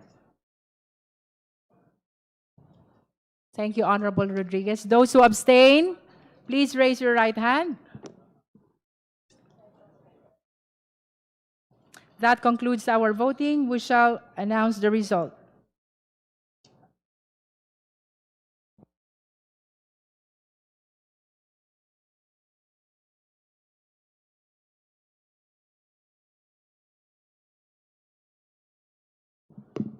With 34 in the affirmative, 1 in the negative, and 0 abstention. The motion is granted. The committee secretariat is directed to strike out from the record all the manifestations of the Honorable Rodriguez pertaining to the credibility of witness Ramil Madriaga. So ruled. Madam Chair. We have concluded all the pending matters before the committee, and we shall now proceed to the determination of Madam Chair. the Honorable Ridon. I wanted to return again to the matter of SALN and unexplained wealth. I understand that Congressman Chua had already moved for the subpoena of the SALNs of the Vice President, and I will also be moving for the following documents and for the committee to issue subpoena duces tecum and ad testificandum on the following. A representative from the Bureau of Internal Revenue to bring the following: tax compliance and reported income of Vice President Sara Duterte, her spouse, Attorney Manasseh Carpio, and various business entities in which they hold interest. Original or certified true copies of the annual income tax returns and other relevant documents pertinent thereto, such as VAT payments of Vice President Sara Duterte, her spouse Manasseh Carpio, for the years 2007 to 2025, and the following entities for the periods specified: Metro City Chow Foods Corp., formerly City Hall King Chow Foods Corp., for the years 2007 onwards; Gen Corp Industries Inc., formerly Times Square B Foods Corp. And Great Jolly Times Food, for the years 2021 onwards; Carpio Lawyers, formerly Carpio Duterte, for the years 2007 onwards; 888 Bistro, for the years 2021 onwards; Kale 88 Foods Corp., for the years 2021 onwards; Madaya Fisheries Corp. for the years 2021 onwards; Mati City Ice Plant and Cold Storage Inc., for the years 2023 onwards; Amianan Shores Inc., for the years 2023 onwards; Geometry Security and Investigation Agency Inc., for the years 2023 onwards; and Cable Tow 88 Shipping and Marine Services Inc., for the years 2024 onwards. So moved, Madam Chair. There is a motion for the issuance of subpoena ad testificandum to the BIR representative and for subpoena duces tecum to the aforementioned documents by the Honorable Ridon. Do I hear a second? Any second to the motion of the Honorable Ridon? Second. The same has been seconded by the Honorable Dolima. Is there any objection? The Honorable Rodriguez is registering his objection. If you have no other manifestation, we shall proceed to vote. Those who are in favor of the motion, please raise your right hand.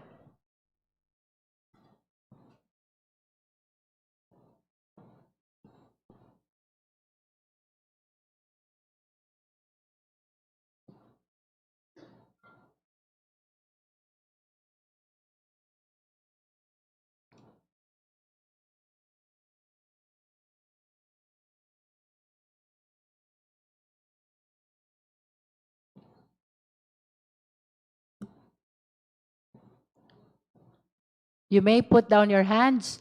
Those who are not in favor of the motion, kindly raise your right hand. Thank you, Honorable Rodriguez. Those who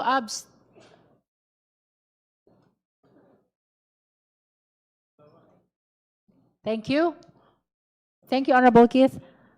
Those who abstain, please raise your right hand. That concludes our voting. We shall announce the result of voting on this motion.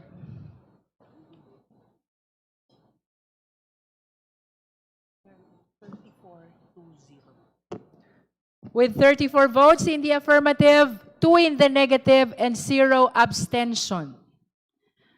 The motion is granted.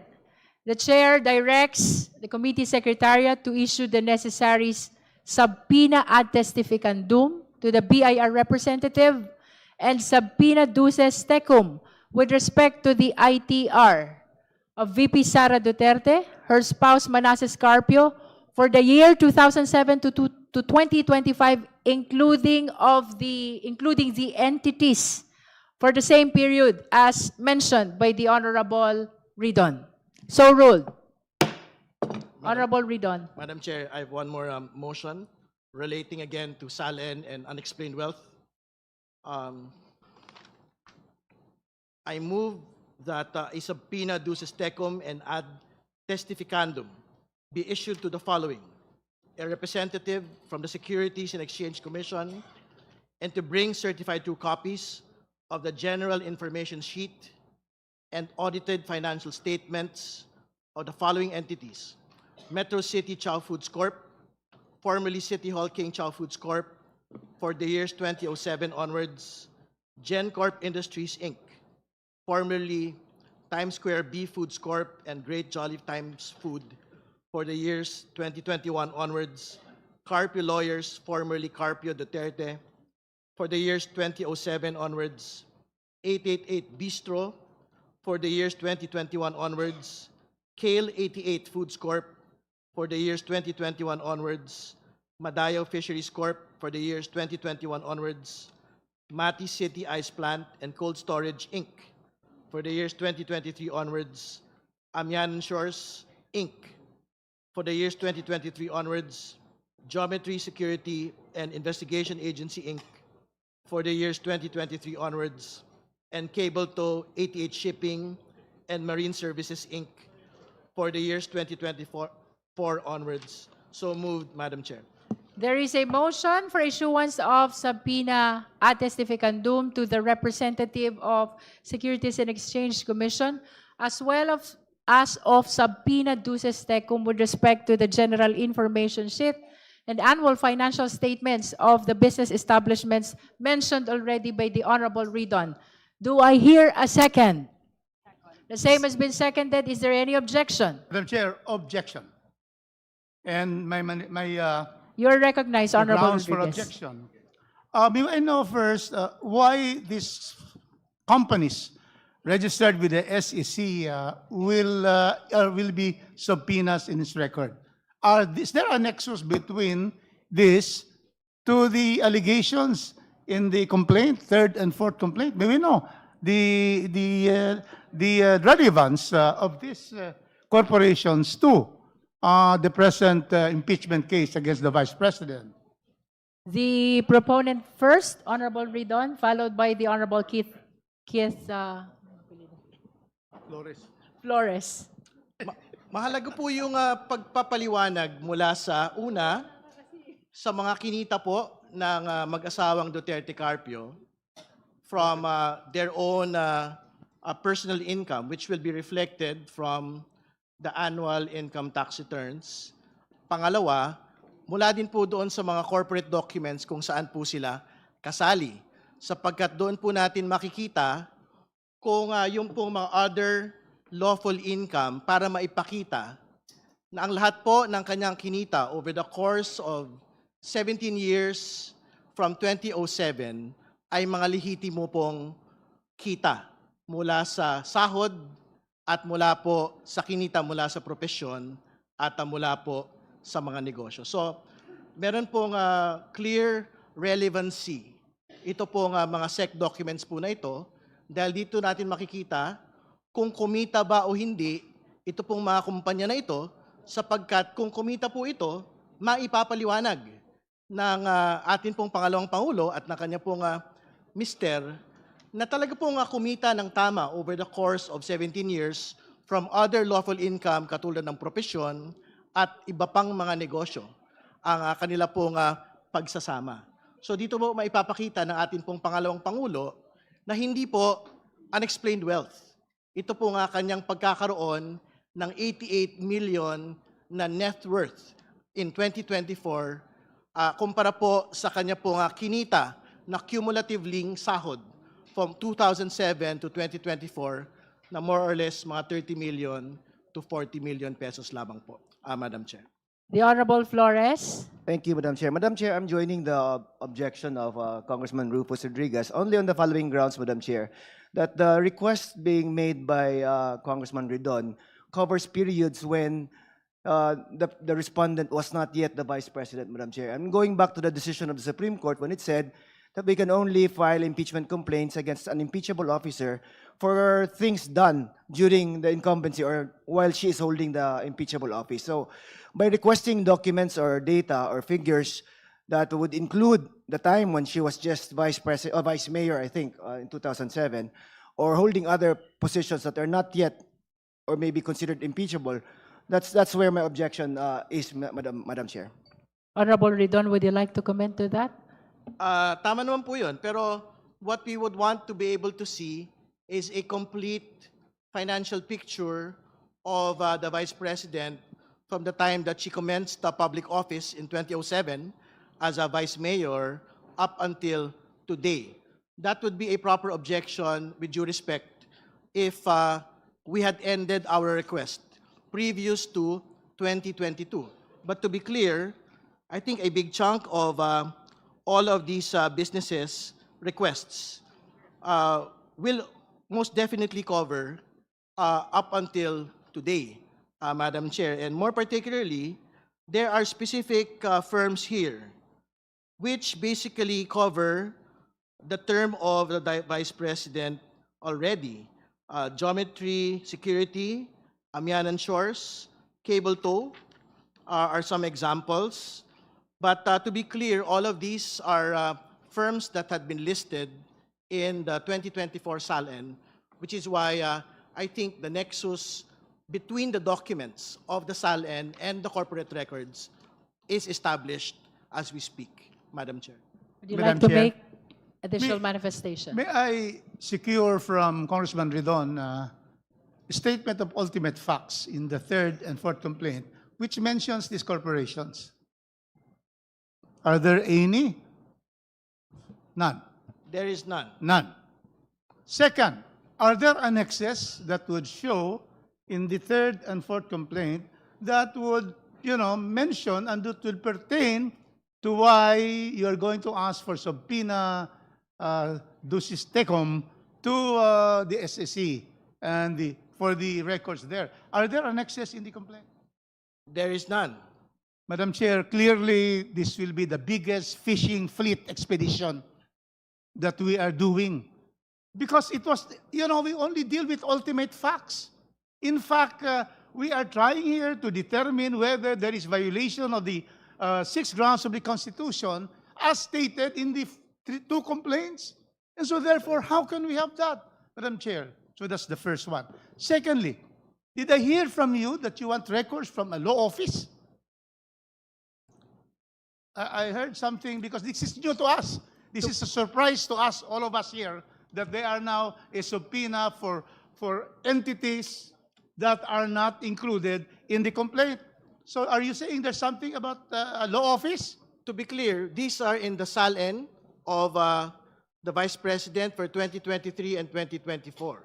So I think there is nothing that prevents this committee from basically issuing subpoenas on documents that are actually public documents, Madam Chair.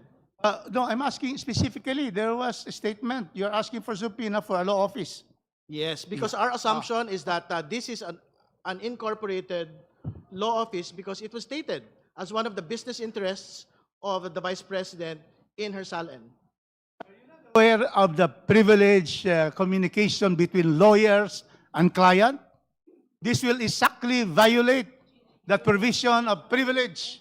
You cannot subpoena law firms for representing a person either accused or in impeachment cases. How can we subpoena a law firm for acting as a lawyer for the vice president?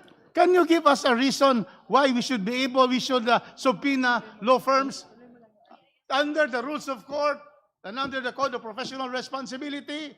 We cannot subpoena records of a law firm. Sure, court records or communications between clients and the lawyers are absolutely privileged communications. But if this particular law firm is an incorporated entity within the Securities and Exchange Commission and had been submitting annual audited financial statements year after year and general information sheets, I don't think we are precluded as a committee, as an impeachment proceeding, from requesting these particular documents. We are not talking about conversations between the clients of Duterte Carpio or Carpio lawyers.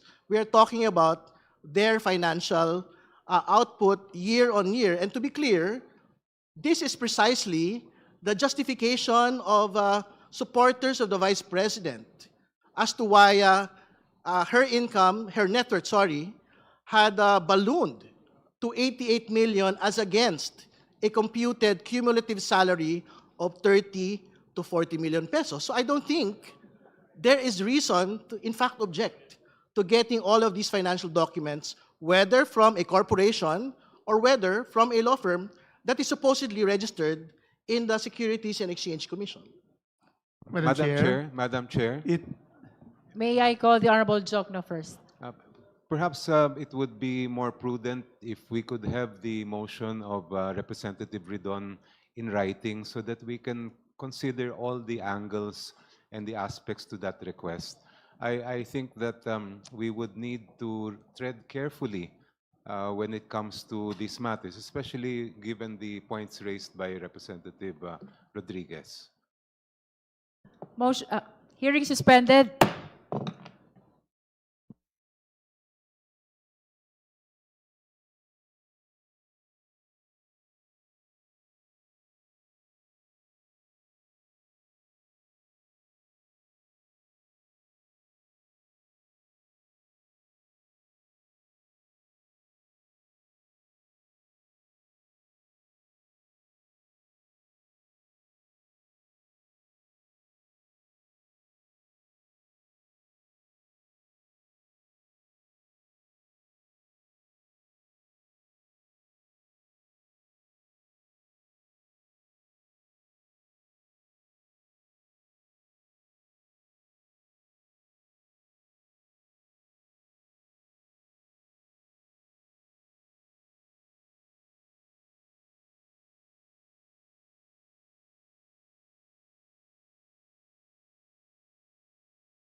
Hearing is resumed.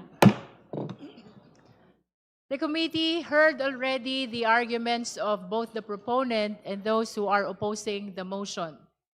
This is with respect to the motion of the Honorable Ridon for the issuance of subpoena ad testificandum to SEC representative and ad duces tecum, subpoena duces tecum, with respect to the GIS and audited financial statement of certain business establishments mentioned already by the Honorable Ridon. Since we have heard already the arguments of both the proponent and those who are against, we shall now proceed to vote. We are reminded that we are a collegial body. All decisions come from the majority. So the justice members are reminded to be ready to vote. Again, the motion is to issue subpoena ad testificandum to SEC representative and subpoena duces tecum with respect to the certified true copies of GIS and AFS of the business establishments mentioned already by the Honorable Ridon. Do I hear a second? The same has been seconded. Is there any objection? There is an objection. Those who are in favor of the motion, please raise your right hand.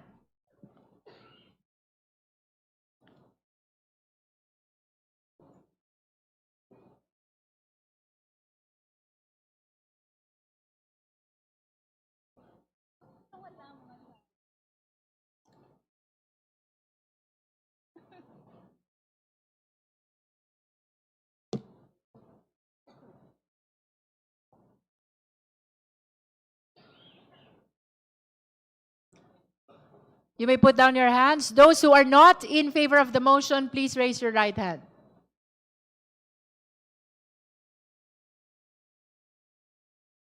Thank you. Those who abstain, please raise your right hand. That concludes our voting. We shall announce the result.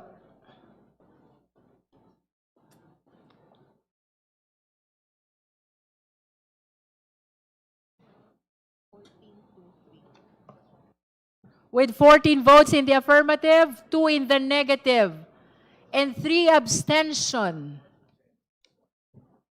The motion is hereby declared granted.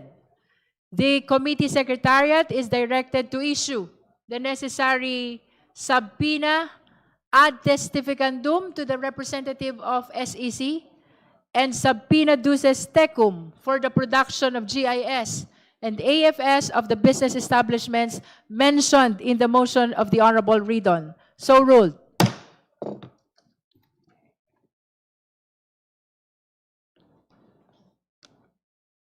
May we know if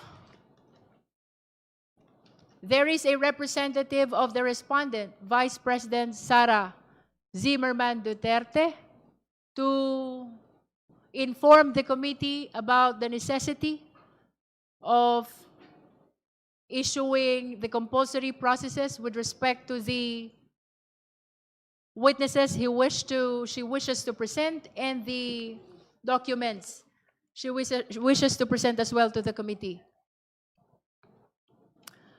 The chair wishes to state for the record that despite the non-attendance or non-appearance of the Vice President and her counsel in today's hearing, they are welcome to participate at any stage of our proceeding. That is in pursuit of due process which we accord to the respondent in this impeachment proceeding. Having said so, are there any other matters? Madam Chair. Madam Chair. Madam Chair. The Honorable D.S. Konghun first before the Honorable Marcoleta. Thank you. Madam Chair, for the purpose of our next hearing on April 14, 2026, the committee should consider adopting the sequence of the grounds for the third impeachment complaint and receive the evidence for both impeachment complaints jointly, considering that they may have in common evidence. I propose that for our hearing on April 14, the committee should determine the probable cause for the following grounds for impeachment. Number 1, the Sabala complaint, the Vice President committed culpable violation of the Constitution and betrayal of public trust malversation, graft, corruption, and other high crimes. The Cabrera complaint. The Vice President committed betrayal of public trust, graft, and corruption. Number 2, for the Sabala complaint, the Vice President committed culpable violation of the Constitution and betrayed the public trust by committing malversation, grafts, corruption, and other high crimes. The Cabrera complaint, VP Duterte committed graft and corruption, bribery, procurement irregularities, and command responsibility. Number 3, that VP Duterte committed capable violations of the Constitution and betrayed the public trust by corrupting and bribing officials of the Department of Education. And for the Cabrera complaint, that the Vice President committed bribery, procurement irregularities related to corruption in the Department of Education. Madam Chair.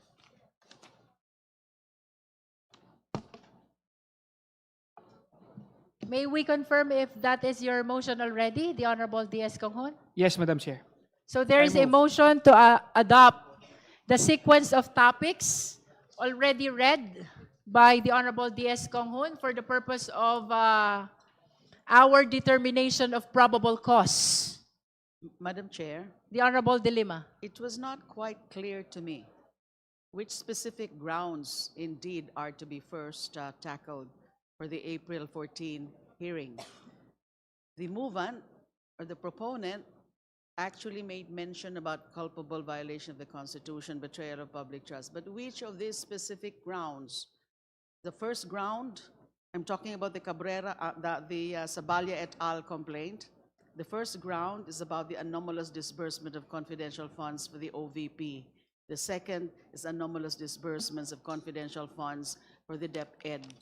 And the third ground is bribery and other graft and corruption. And those three grounds are actually covered by the 5 motions for subpoena that I put forward and already approved. So those witnesses, those resource persons, subject of the subpoena, will be tackling these first 3.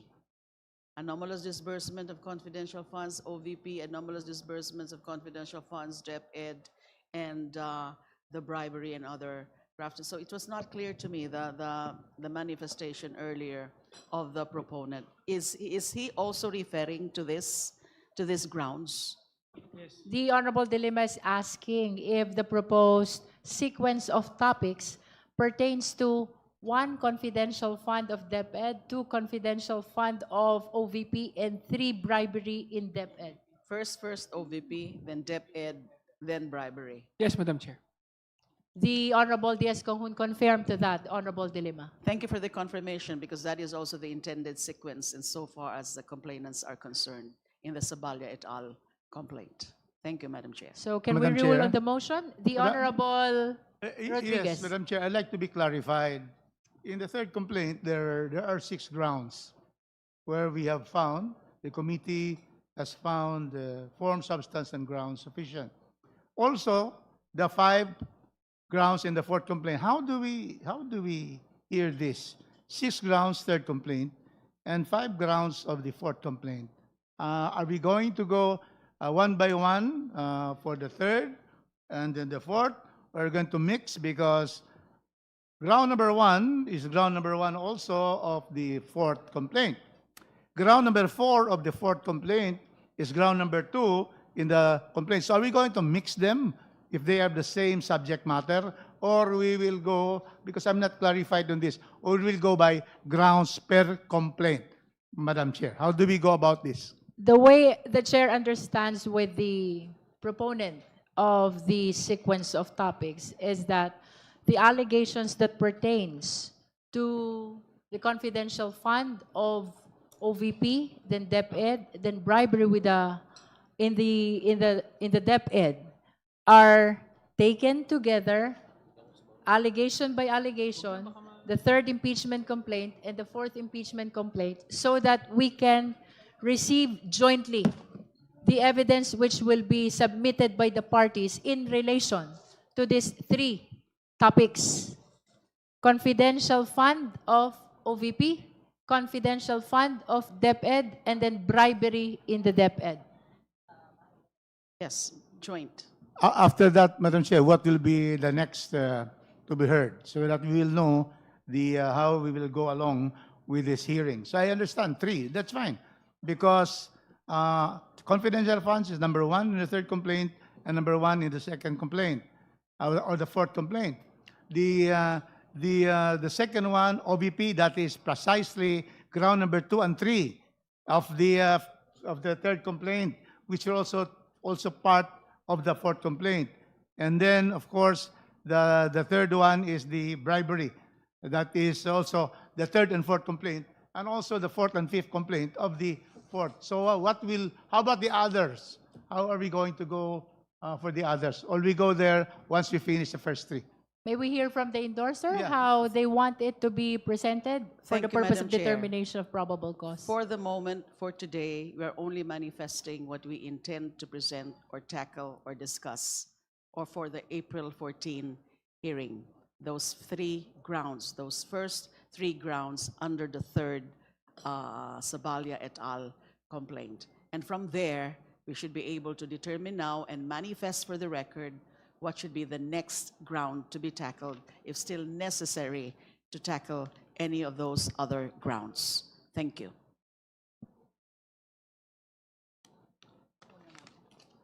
There is a pending motion to adopt the sequence of topics proposed by the Honorable D.S. Konghun. Do I hear a second? The same has been seconded. Is there any objection? Hearing none, the motion is granted.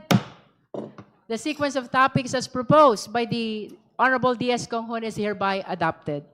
Madam, The Honorable Marcoleta. thank you, Madam Chair. Madam Chair, if you may I make a manifestation as regards to my observation on how the rules You may proceed. on how the rules were applied between the Marcos and the Duterte complaints. There Chair. appears to be Madam Chair, inconsistency The in Honorable application point of rules. order. We, of course, respect There's the a point right. of order, Honorable Marcoleta. We have to hear it first. The Honorable Dilima. We, of course, respect the right of even a non-member to make any manifestation, some manifestations that are relevant to the issues at hand. Now, those matters have been tackled already, exhaustively discussed in the course of the proceedings for the determination in substance, sufficiency in substance, as well as the determination of sufficient grounds. That issue has been resurrected a few times already. And even the Honorable Chair has actually refuted that point, that there is no different treatment. And if there's any different treatment, it's because it's mandated or it's called for, necessitated by the specific facts of these cases. So there's no point further to further touch on this matter. Madam So I Chair. move that we do not allow Madam the Chair. Honorable Marcoleta to With press all due further. respect to the Honorable Marcoleta, the point of order is sustained. Madam Chair, may I appeal? Please make sure that your manifestation is germane Yes, to ma'am, our because- current impeachment proceedings. Because Please be reminded Yes, ma'am. not to move back. We have Yes, to ma'am. move forward. Every now and then, the issue of due process comes up, and we will always go back on the fair application of the rules between the Marcos and the Sara Duterte complaints. I'm just making an observation, Madam Chair, and I think I should not be precluded from With all due making my respect, observation. Honorable Marcoleta, a point of order has been raised and the same has been sustained. So I hope we will conclude on our manifestation pertaining to the alleged double standard. Please shift to other manifestations which are germane to our current discussion in this impeachment proceeding. Okay, ma'am. May I proceed to what Congressman Rufus made earlier regarding the nexus to impeachable ground? That nexus pertaining to the motion for issuance of subpoena to the representative of SEC has been ruled upon as well, Honorable Marcoleta, with all due respect. Okay, so I am precluded from making any manifestations as a member of the House? It is Madam Chair? precisely because the manifestations which are being raised are issues which have been ruled upon by the committee already. Yes, ma'am, but due process prevails at any stage of the impeachment process. So, wala naman po sigurong masama sa But please manifestation. confine your manifestations to the current subject matter of our impeachment proceeding. Please do not go back. The majority of the Justice Committee ruled already on the issue that you are raising. Let us respect the decision of the majority. Yes, ma'am. Just a comparo between the two complaints sana, if I may be allowed. That is going back again to the issue of double standard. With all due respect, Honorable Marcoleta. I defer to the authority of the chair. Thank you. Thank you. Thank you. Just for the record, if the lawyers or the respondent is present in today's hearing, they are welcome to read to the committee the witnesses they intend to present for the purpose of the determination of probable cause. That is for the record. Now, if there are no other matters which the members of the Justice Committee wish to raise, Madam Chair, the Honorable De Lima. one other matter. I think this committee needs to anticipate any eventuality that between now and the next scheduled hearing, which I understand is on April 14, That's correct. if certain Pinusalan incidents, motions, or requests are also filed between now and the next hearing, wouldn't it be proper for us, and I think it would be well within the prerogative of this committee, especially Daming so, taong nagpapagupit. that under House Resolution number 892, that authorized the committee to continue the conduct of impeachment proceedings, one matter or one action, power, or function that this committee can do or can exercise is conduct hearings and other proceedings related to impeachment complaints within its jurisdictions. So what if, Madam Chair, there would be further motions, requests, or incidents submitted or filed by any member of this committee? Wouldn't it be proper for us that this committee be allowed to hold meetings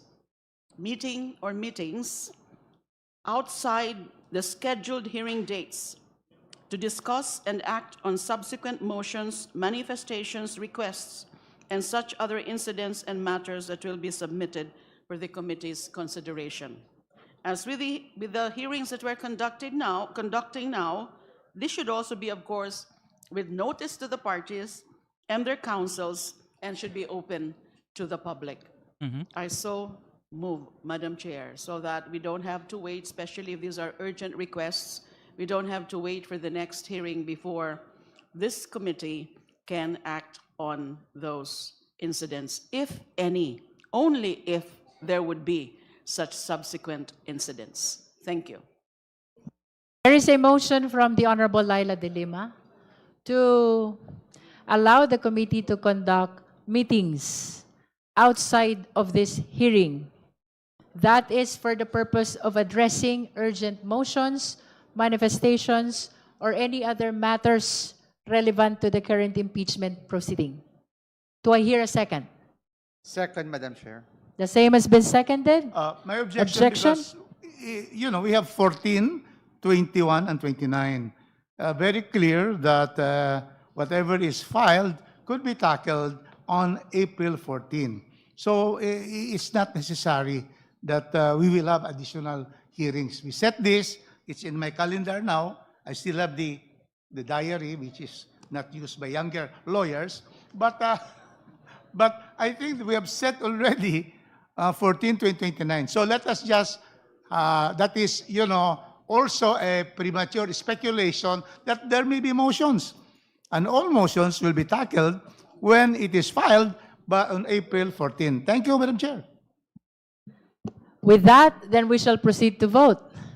There is a motion. Madam Chair. The just a Honorable Tino. clarificatory question. This is your clarificatory So question. distinction between meeting and hearing. So the meetings will, if I understand correctly, will still be open to the public, and they will still require quorum so that any motions and so on will be considered valid actions of the committee. Is that correct? Let's hear from Madam the Chair? proponent. Yes, Madam Chair, because that is only on the premise that there would be subsequent motions or incidents between now and the next scheduled hearing in anticipation, anticipatory, or in case, or only in the eventuality that such incidents are submitted or filed. And it's a given that there would be a quorum, a quorum would be required, and that it would be open to the public. It's a given. But this is meeting, we can consider it a special meeting outside of the scheduled evidentiary hearings, which would start in April 14. That is my motion, Madam Chair, my point. Thank you. Madam Chair. Does that satisfy the Honorable Tino? Madam Chair. The Honorable Adjong. Thank you, Madam Chair. Madam Chair, does the committee already have that mandate or authority to exercise calling for an emergency meeting should there be a need to do that without necessarily the committee adopting a resolution? That's number one. Number two, Madam Chair, is I do agree with Manong Rufus that there are already indicated dates for the committee to conduct the next committee hearings. And if we are to, again, anticipate, for example, that there will be an additional hearings for the committee to conduct, that would also indicate the need for this committee for a 3-day notice ruling, Madam Chair. So we don't actually know exactly when would be the additional between the interval, in between dates that have already been identified by the committee. So again, Madam Chair, if there's already that authority by the committee chairperson to exercise calling for an emergency meeting, then with all due respect to Congresswoman De Lima, there is no need for the committee to adopt such a resolution. I think this is only for the purpose of addressing urgent motions, pleadings, or manifestations that the motion of the Honorable De Lima is being raised. But nevertheless, that meeting to address the urgency will still be subject to the requirement of notice, hearing, as well as quorum, and the 3-day notice rule. No? So I think it will not harm our proceeding and even the pre-scheduled hearings on the 14th, the 22nd, and the 29th. No? So can we proceed to resolve the motion? Again, my position, Madam Chair, with all due respect to Congresswoman De Lima, even if we don't adopt that resolution, the committee can already exercise that. It's already it's an inherent power of the committee to call for a special meeting. Madam Chair, my point is, let's just be very clear about it. Because yes, under the House Resolution number 892, I mentioned earlier, may I just quote again? Resolved further, that during the recess of the House of Representatives from 21 March 2026 to 3 May 2026, the House Committee on Justice is hereby authorized to continue the conduct of impeachment proceedings and exercise powers necessary and incidental thereto in the same manner and with the same force and effect as if the House of Representatives were in session, including the following. 1, conducting hearings and other proceedings related to impeachment complaints within its jurisdiction. 2, setting, scheduling, and adjusting the calendar of hearings and other related proceedings. And there are 2 other matters like receiving, acting upon, and resolving pleadings, acting upon petitions, requests, motions. But my concern here only is that since we have predetermined dates of hearing already, which are for the evidentiary hearings, there might be, just anticipatory, so a standby authority, standby discretion, especially the chair, to hold or to call for a meeting outside of the regular scheduled hearings already in the calendar. Because one other aspect, as I cited earlier in the House Resolution Number 892, setting, scheduling, and adjusting the calendar of hearings and other related proceedings during the period of recess. So this is just a standby authority, and to be very clear about holding other proceedings, meetings outside of the regular dates of hearing already predetermined. That is my point, for clarity, for orderly and efficient conduct of the proceedings. Thank you. The argument actually of the Honorable Rodriguez and the Honorable Adjong is that that power of holding a meeting is already inherent in the committee. But I don't see nothing wrong about ruling on this motion so as for us to re-emphasize the authority of this committee to hold hearings to address matters with extreme urgency. So with that, would the Honorable Rodriguez and the Honorable Adjong reconsider their position with regards to the motion of the Honorable Dilima? Yes, Madam Chair. Madam Chair, We are okay with the motion. yeah, You are withdrawing your objection. How about the Honorable Adjong? yeah, I'm not objecting actually. I'm just trying to avoid redundancy here. So You if have it's no already objection. inherent power, so there's no need for a resolution. But there's no objection, and I do understand the position of Congresswoman De Lima. Thank With you. that, let me just reiterate, there's a motion from the Honorable Dilima to authorize the committee to hold meetings outside of these hearings. That is to address urgency. Do I hear a second? The same has been seconded. Is there any objection? Hearing none, the motion is granted. If there are no other matters, I think it's past 2 o'clock in the afternoon. Madam We've done a Chair. lot of things for today's hearing. The Honorable Percy Sendanya.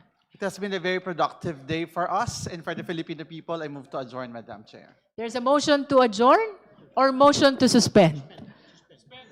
Let me withdraw my motion and reiterate motion to suspend, Madam Chair. There is a motion to suspend our hearing today. Do I hear a second? The same has been seconded.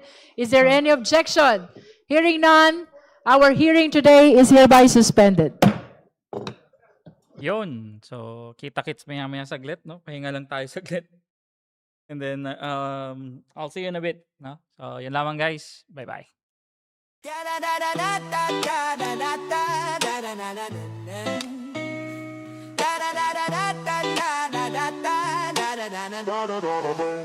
May budget na inapruban, sa kongreso'y pinagdebatehan. DPWH ra ang gagawa kontra